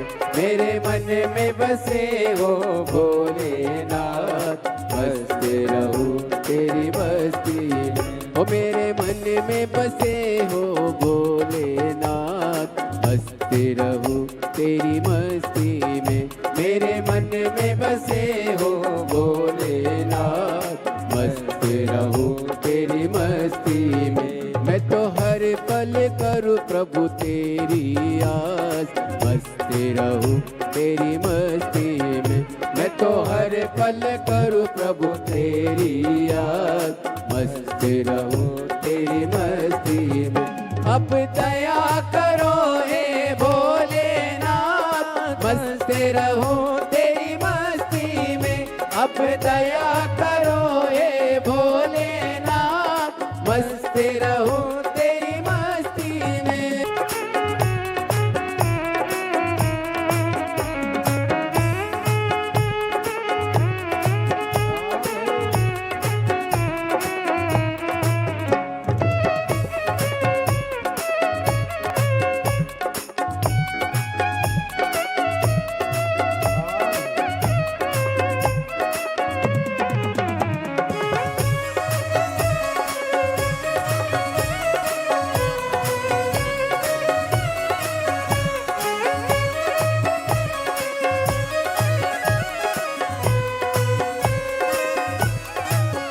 मैं तो मगन हूँ भोले तेरे साथ, मस्त रहूं तेरी मस्ती में। मैं तो मगन हूँ भोले तेरे साथ, मस्त रहूं तेरी मस्ती में। जप हरे हरे भोले दिन और रात, मस्त रहूं तेरी मस्ती में। जप हरे हरे भोले दिन और रात, मस्त रहूं तेरी मस्ती में। अब दया करो हे भोलेनाथ, मस्त रहूं तेरी मस्ती में। अब दया करो हे भोलेनाथ, मस्त रहूं तेरी मस्ती में। मेरे सिर पर रख दो अपना हाथ, मस्त रहूं तेरी मस्ती में। मेरे सिर पर रख दो अपना हाथ, मस्त रहूं तेरी मस्ती में। अब दया करो हे भोले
रख ले लाज, मस्त रहूं तेरी मस्ती में। तेरे द्वार खड़े हैं रख ले लाज, मस्त रहूं तेरी मस्ती में। मैं तो झूम झूम के नाचूं आज, मस्त रहूं तेरी मस्ती में। मैं तो झूम झूम के नाचूं आज, मस्त रहूं तेरी मस्ती में। अब दया करो हे भोलेनाथ, मस्त रहूं तेरी मस्ती में। अब दया करो हे भोलेनाथ, मस्त रहूं तेरी मस्ती में। दया करो हे भोलेनाथ, मस्त रहूं तेरी मस्ती में। अब दया करो हे भोलेनाथ, मस्त रहूं तेरी मस्ती में। अब दया करो हे भोलेनाथ, मस्त रहूं तेरी मस्ती में। दया करो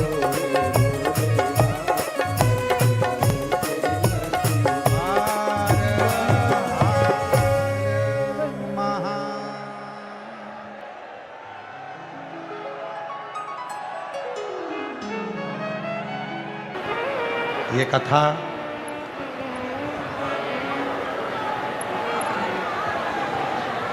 भीलवाड़ा राजस्थान की पवित्र भूमि पर चल रही है। हृदय से प्रार्थना करिए, विनय करें, निवेदन करें। जहाँ जगह मिल जाए वहाँ बैठ जाओ और बाबा को अपने मन का भाव करो। साथ में बोलिएगा, साथ में प्रार्थना करिएगा। आपकी आवाज़ व्यासपीठ तक आए, व्यासपीठ और आपकी आवाज़ शिव तक पहुँचे। भाव से निवेदन करें।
शिवाय नमस्तुभ्यं। श्री शिवाय नमस्तुभ्यं। श्री शिवाय नमस्तुभ्यं। श्री शिवाय नमस्तुभ्यं। श्री शिवाय नमस्तुभ्यं। भोला सब दुख काटो हमारा, ओ भोला सब दुख काटो हमारा। शिव शंकर जपो तेरी माला, भोले बाबा जपो तेरी माला। भोला सब दुख काटो हमारा, ओ भोला सब दुख काटो हमारा। वेश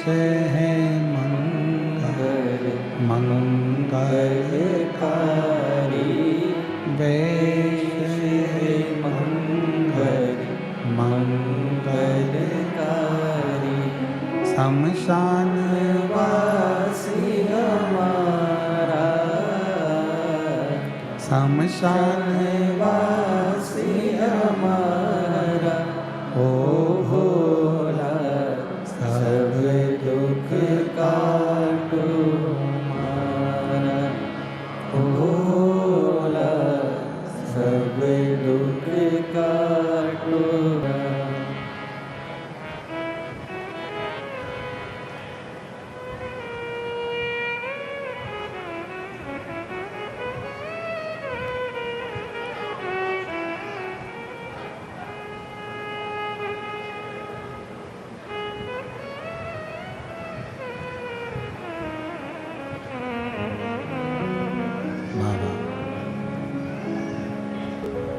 देवाधिदेव महादेव भगवान शिव ओगरदानी त्रिकालदर्शी कैलाशी अविनाशी भगवान शंकर की पवित्र कथा कर रहे हैं। शिव महापुराण की कथा वर्णन कर रही है। तुमरुका जी पर्वत मुनि को 7 सूत्र बता रहे हैं। 5वां सूत्र है रुद्राक्ष भस्म, शिव का चढ़ा हुआ जल, उसका आचमन, उसका प्रोक्षण। 6ठे नंबर का वर्णन किया कि शिव की निंदा कभी ना सुनो। देव ऋषि नारद जी ने निंदा कर दी, भगवान विष्णु ने निंदा सुन ली। जब देव ऋषि नारद भगवान शिव जी के पास पहुंचे तो शिव जी ने देखा कि नारद जी आए हैं, तो भगवान शंकर ने नारद जी को अपने गले की रुद्राक्ष की माला पहना दी, क्योंकि तुमने कामदेव को जीत लिया, तुम विजय हुए, इसलिए तुम्हें ये माला हम पहना रहे हैं।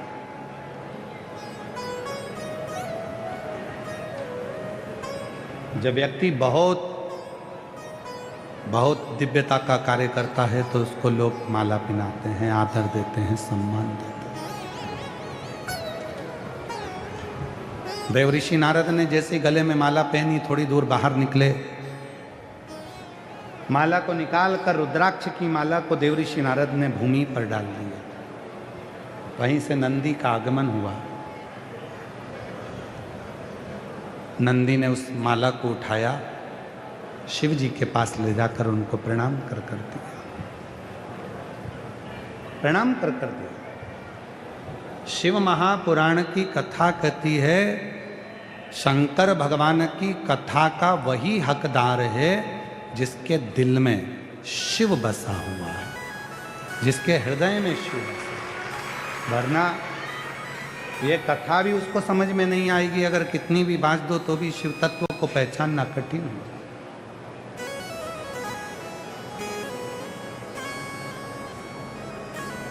शिव की कथा का वही हकदार है जिसके मन में, जिसके हृदय में, जिसके चित्त में शिव समा।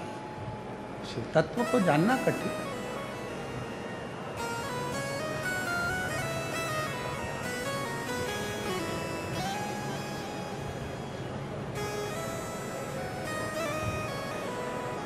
पानी का बर्तन पहले से भरा हुआ है, उसमें और दूसरा पानी डालोगे तो वो बर्तन में आएगा नहीं, वो झलक जाएगा, नीचे गिर जाएगा। दूध का बर्तन दूध से भरा हुआ है, उसमें दूध पात्र खाली होगा तो उसमें दूध ठहरेगा, वरना दूध भी नीचे गिर जाएगा। पात्र खाली है तो उसमें कुछ भर सकते हैं, पात्र खाली ही नहीं है। अब जिसके अंदर अहंकार भरा हो, आसक्ति भरी हो, काम भरा हो, तृष्णा भरी हो, लोभ भरा हो, विषय भरा हो, वासना भरी हो, अब उसको तुम शिव पुराण की कथा सुनाओ तो उसको कौन सी फर्क पड़ रहा है? वो तो कहेगा अरे ऐसे तो कथा बहुत होती रहती है, अपना भीलवाड़ा ढेर कथा होती है, कहीं जाओ कथा में इससे तो अपना घर में पड़ा रहे हो। काहे लोग बहुत सारे मिलेंगे तुमको, कहेंगे काहे को जा रहे हो, भीड़ बढ़ा रहे हो, धूप इतनी तेज पड़ रही है, ट्रैफिक जाम हो रहा है, गाड़ियाँ पार्किंग में खड़ी करो, पैदल चलो, तब जाकर कथा में पहुँचो, क्यों जा रहे हो। ऐसे बहुत सारे तुमको ज्ञान देने वाले मिलेंगे। तुमको एक ही बात कहना है, आग लगे बस्ती में अपन रहे हो मस्ती में। तूने हमको पैदा नहीं करा, तू हमको खाने को नहीं दे रहा, हमारे माँ बाप ने हमें पढ़ाया, हमारे माँ बाप ने हमें बड़ा किया, तो हम तेरा कहना क्यों सुने। हमारी मर्जी, हमारा चित्त, हमारा मन, हम ना सुने। एक पत्र है, अच्छा है, देखिए।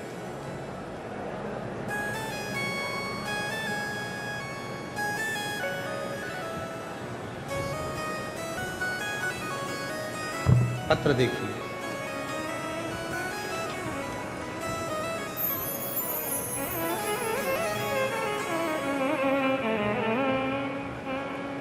मेरा नाम पूनम तिवारी है, पति का नाम विनय तिवारी है। मैं काशी की निवासी हूँ, मेरा मोबाइल नंबर ये है। काशी से आई हैं, कहीं बैठी हों तो हाथ हिला सकती हैं। 5 कथा के पंडाल को सुनने का उनका नियम था। नियम क्यों लिया था, मेरी बेटी गुरुदेव दीपिका तिवारी 2019 में उसको सोरायसिस की बीमारी हो गई, जिसके फोटो लगा रही हूँ। उसका पाँव, उसका शरीर, उसकी पूरी पीठ, उसका पूरा शरीर सोरायसिस से घिरा हुआ था। फोटो आप लोग एलईडी पर देख रहे होंगे। पूरा शरीर उसका सोरायसिस की बीमारी से घिरा हुआ था। गुरुदेव ऐसा कोई अस्पताल नहीं छोड़ा जहां मैंने इलाज ना करवाया। प्रयाग, वाराणसी, गुजरात, राजस्थान, इन सभी जगह पर मैंने अपनी बेटी का इलाज करवाया, पर आराम नहीं लगा। शरीर में इतना कष्ट रहता था कि बेटी रात भर सोती नहीं थी, दिन रात खुजली करती पड़ती थी, क्योंकि सोरायसिस की बीमारी थी।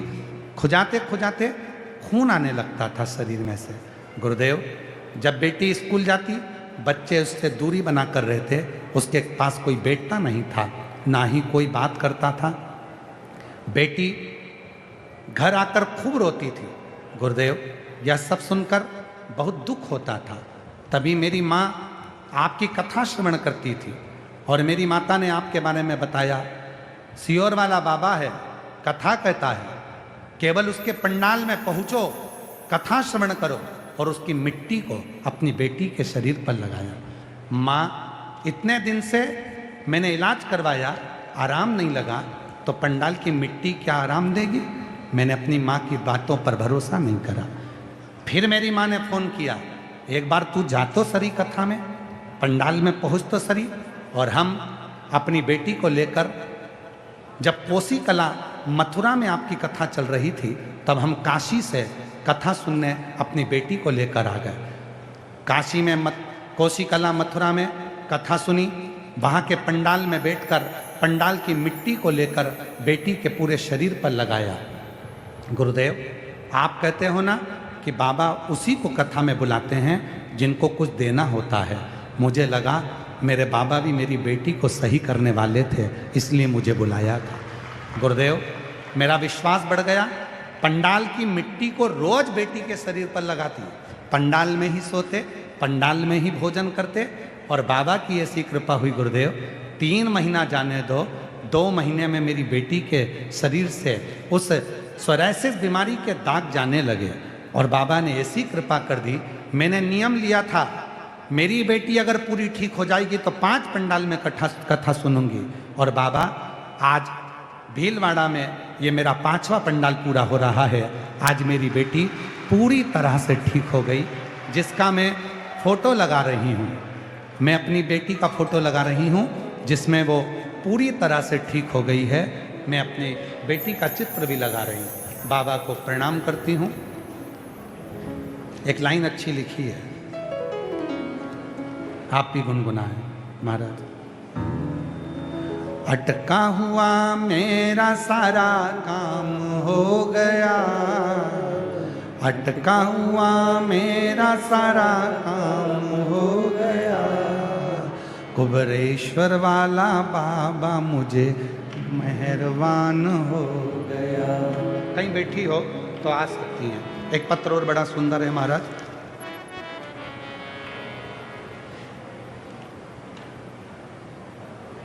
मैं राजसमंद जिले की तहसील रेल मगरा से आई हूँ। कहीं बैठी हो तो हाथ हिला सकती हैं और आ सकती हैं। मैं प्रतिदिन बेलपत्र के नीचे बैठकर भगवान शिव की पूजन करती हूँ गुरुदेव। आपके कहे अनुसार मेरे बेटे को नर्सिंग ऑफिसर के पद पर उसको नियुक्त होना था, परंतु एग्ज़ाम देता 1-2 नंबर से रह जाता। तब मेरे बेटे ने कहा, माँ क्या करूँ? मैंने अपने बेटे से कहा कि सियोर वाला बाबा कहता है कि मेहनत को 4 गुना करो और शिवजी को बीच वाली पत्ती पर शहद लगा कर जाओ। मेरा बेटा हंसने लगा, ऐसा होता है क्या? फिर मेरे बेटे से कहा तू कर। मेरे बेटे ने मेहनत 4 गुना बढ़ाई, जल चढ़ाया, शहद की बेलपत्र अर्पित करी और बाबा की ऐसी कृपा हुई, साल 2025 में उसका चयन नर्सिंग ऑफिसर के पद पर हो गया। आज मेरा बेटा AIMS में पटना में वो कार्यरत है। मैं बाबा को यहाँ प्रणाम करने आई हूँ। एक पत्र और बड़ा सुंदर है महाराज। मैं भिवाड़ी से बीना भार्गव, कहीं बैठी हो, बीना भार्गव भिवाड़ी से आई हैं। पंडाल में बैठकर बाबा से जो मांगा है वो 3 महीने में पूरा हो जाता है। मैंने 2024 में अलवर में बैठकर बेटे के नीट PG के लिए मांगा था।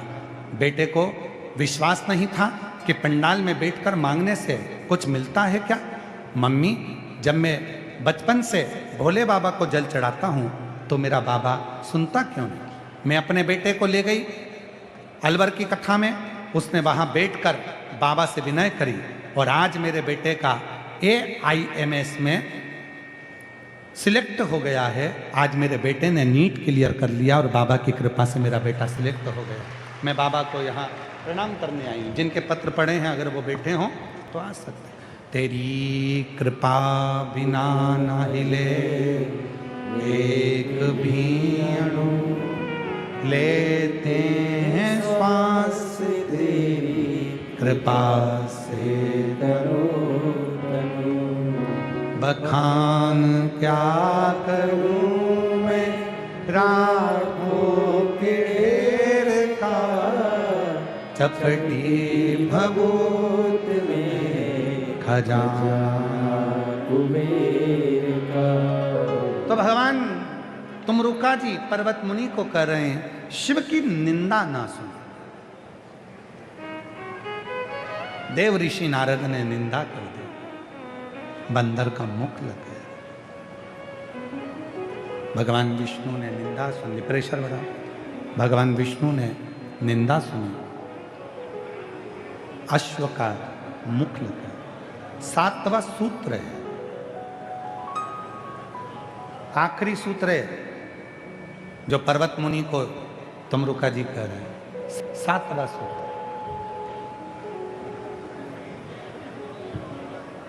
बहुत सावधानी से सुनिएगा इस सूत्र को, जिसको पर्वत मुनि ने श्रवण किया और शिव को प्राप्त कर लिया। यह आखिरी सूत्र।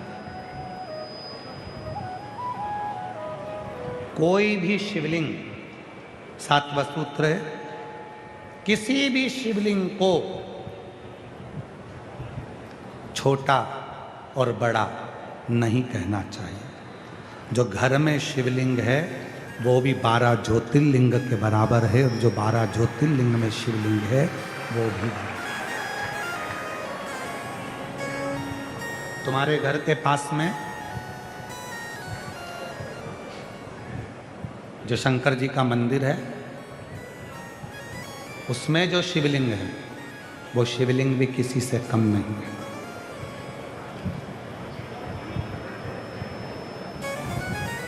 सबसे पहले अगर व्यक्ति बीमार होता है ना, तो पहले घर में जो दवाई खाता है वही दवाई खाकर देखता है, पहले घर में उपचार करता है।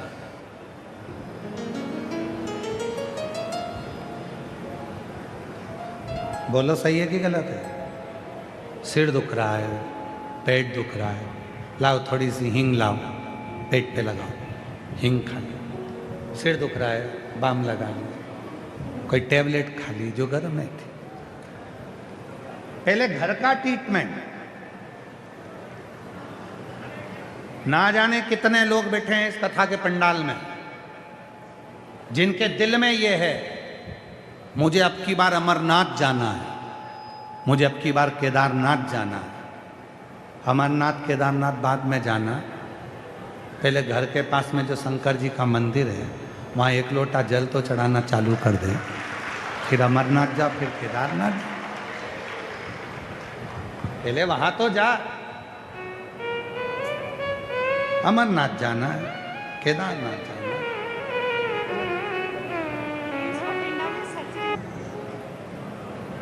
तुम रुका जी 7वां सूत्र बता रहे हैं। भगवान शंकर को प्राप्त करना है तो कोई शिवलिंग बड़ा और छोटा नहीं होता।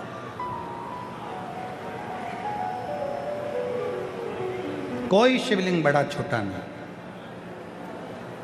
साफ तुम्हारे घर में जो शिवलिंग है वो भी किसी 12 ज्योतिर्लिंग से कम नहीं है। अमरनाथ जाना है, केदारनाथ जाना है, सब दूर जाना, पहले अपने घर के पास के शंकर के मंदिर तो जाओ।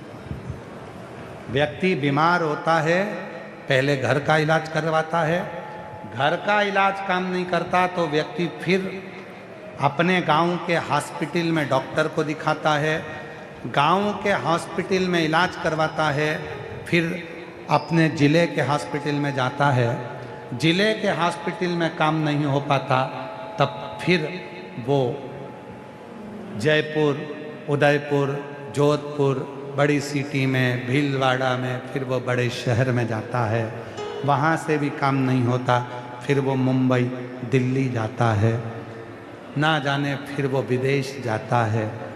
पहले शुरुआत अपने घर से, पहले शुरुआत अपने घर से।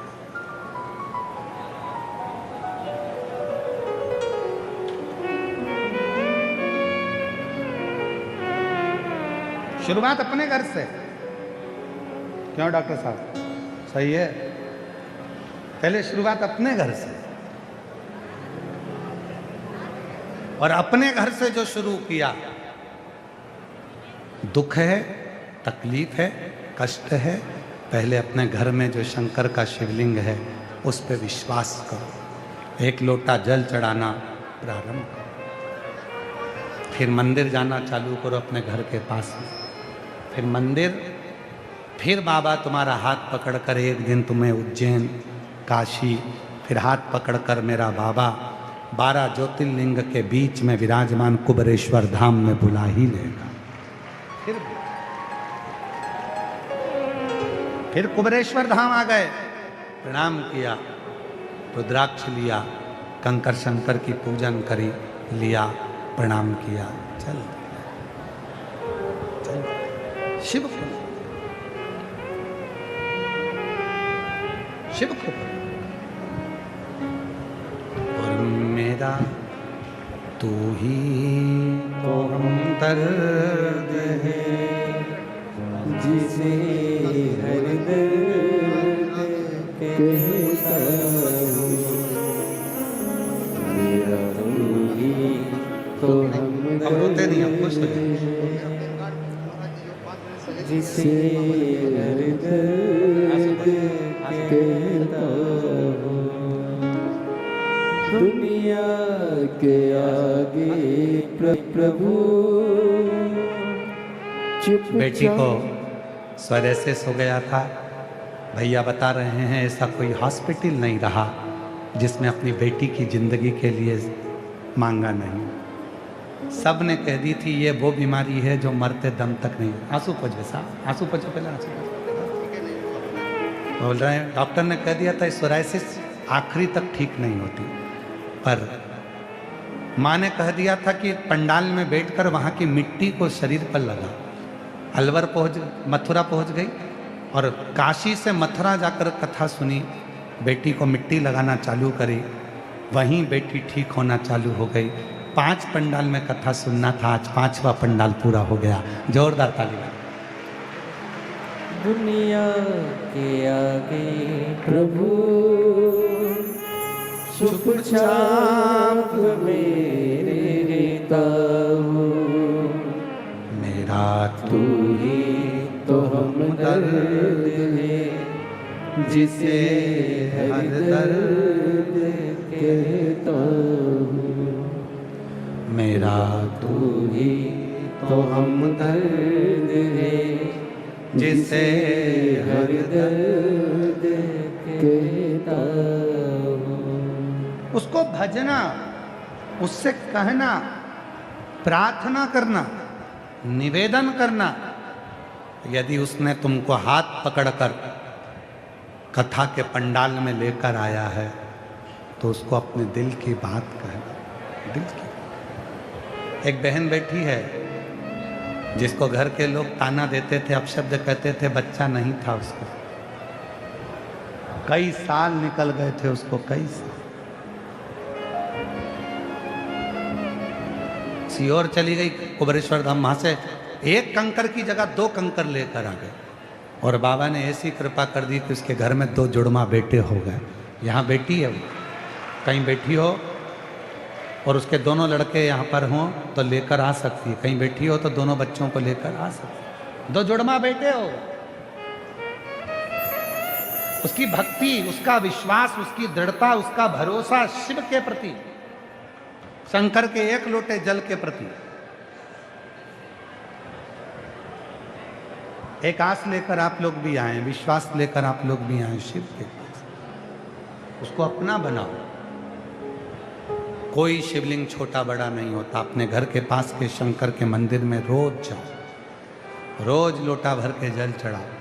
तुम्हारी आधे से ज़्यादा दुख, तुम्हारी तकलीफ, तुम्हारा कष्ट, तुम्हारी परेशानी शिव दूर करता है। वो तो असुर का भी संहार करता है तो उस पे भी कृपा करता है। वो ऐसा है।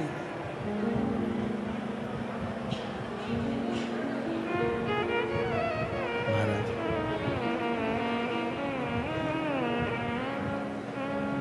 और मेरे भोले तेरा सहारा है, मेरे भोले तेरा सहारा है, मेरी नैया का तू किनारा है, मेरी नैया का तू किनारा है। मेरे बाबा तुझे पुकारा है, मेरे बाबा तुझे पुकारा है, मेरी नैया का तू किनारा है, मेरी नैया का तू किनारा है। शिव को पाना अपने घर के नजदीक में शिवालय में, अपने घर के पास में शंकर के मंदिर में जाओ, जल चढ़ाओ, अपने मन की बात शिव को कहो। वो एक ना एक दिन तुमको अपनी मंजिल तक पहुंचा देगा, लक्ष्य तक पहुंचा। हम भटके ना, क्यों भटके? एक विदल और उत्पल 2 असुर थे और दोनों माता पार्वती जी की सुंदरता को देखकर उनकी ओर मोहित हो गए। दोनों, किसी का वैभव देखकर, किसी की सुंदरता देखकर, किसी की काया देखकर, किसी की माया देखकर, किसी की कुर्सी देखकर, किसी का पद देखकर, किसी की प्रतिष्ठा देखकर, किसी का यश देखकर किसी पर लोभित मत कि मेरा ये काम हो जाएगा, इनसे दोस्ती कर लूँगा, मेरा ये फायदा हो जाएगा, इनसे पहचान हो जाएगी तो मेरा ये काम निकल जाएगा, वो काम निकल जाएगा। ना ना, किसी का पद प्रतिष्ठा कुर्सी यश वैभव धन दौलत देखकर पहचान करना ये उत्तमता, ये उत्तमता।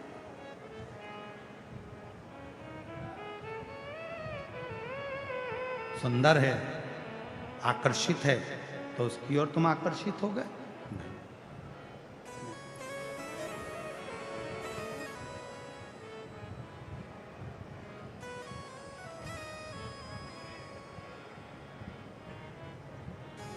दो थे, रावण और हनुमान। दोनों में सबसे ज्यादा विद्वान था रावण।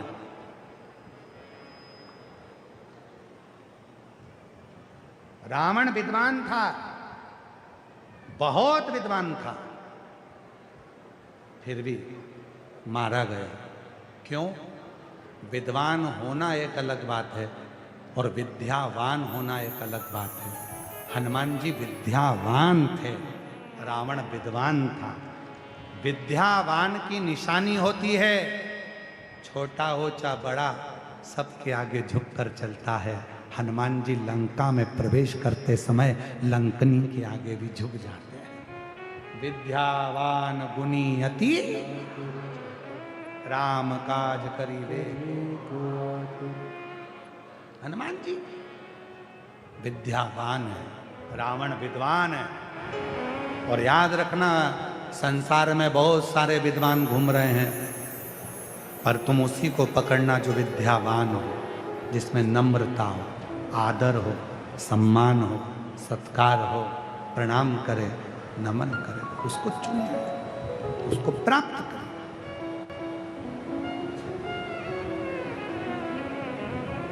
दक्ष प्रजापति बात बात में कह देता था, तुम मुझे जानते नहीं हो? हे शिव, मैं दक्षों का राजा दक्ष प्रजापति हूं, तुम मुझे पहचानते नहीं हो? ना ना, शंकर भगवान तो बोले थे, सहज हाथ जोड़कर नमन कर कर बात को खत्म कर देते थे। अभी आपको कथा में कहा था, शब्द में विवाद है, मौन में प्रेम है। बोलने से झगड़ा होता है, चुप रहने से प्यार बढ़ता है।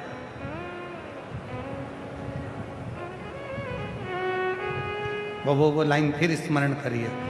आ बैठ मेरे पास तुझे देखता रहूं, बैठ मेरे ना मैं कुछ कहूं तू कुछ कहे। ना नंदी कुछ बोल रहे हैं शिव जी के सामने, शंकर भगवान के ठीक सामने नंदी जी बैठे हैं, कुछ नहीं कहते, केवल मौन होकर शिव जी को देखते रहते हैं, शंकर को देखते रहते हैं। शंकर भगवान नंदी को देखते रहते हैं। दोनों का प्रेम है, स्नेह है, वात्सल्यता है, करुणता है। और याद रखना, प्रेम बोलना नहीं चाहता, प्रेम चुप रहना चाहता है। और याद रखो, कभी भी बोल कर प्रेम नहीं होता, हमेशा प्रेम होता है तो चुप से होता है। मुस्कुरा दिए चुपचाप से, देख लिया निगाह भरकर, प्यार हो गया, प्रेम हो गया। बोला नहीं है, ये बोलने की क्रिया तो सब बाद में है, बोलना तो सब बाद है, पहले केवल चुप है। उठाकर प्रहार करा, विदल उत्तल के प्राण छूटे, कुंदुक शिव जी के चरणों में जाकर गिरा। शिव जी का नाम कुंदकेश्वर महादेव हो गया। बोल कुंदकेश्वर महादेव की। भगवान कुंदकेश्वर पधार रहे हैं, जोरदार ताली बजाकर भगवान श्री कुंदकेश्वर का दर्शन करें। बोल कुंदकेश्वर महादेव की। आज कथा का पंचम दिवस यहाँ विराम हुआ है, तो कल कथा की शिवरात्रि है। क्या है कल? जम के बोलो जरा, शिवरात्रि। तो कल कथा की शिवरात्रि रहेगी। लाखों शिव भक्त इस कथा के पंडाल में पहुंचकर कथा का लाभ लेंगे। रात्रि को बाबा की कीर्तन आनंद होगा। सुबह परसों के दिन 8 बजे से 11 बजे तक कथा होकर विराम हो जाएगी। हर हर। तो सभी को बड़े भाव के साथ कल कथा की शिवरात्रि रहेगी, बड़े आनंद के साथ, शिव की कृपा। और सबसे बड़ी बात तो यह है कि कल कथा की शिवरात्रि बाबा की कृपा से है। एक बार खूब आनंद के साथ जोरदार ताली बजाते हुए आज कथा के पंचम दिवस को विराम की ओर लेते हैं।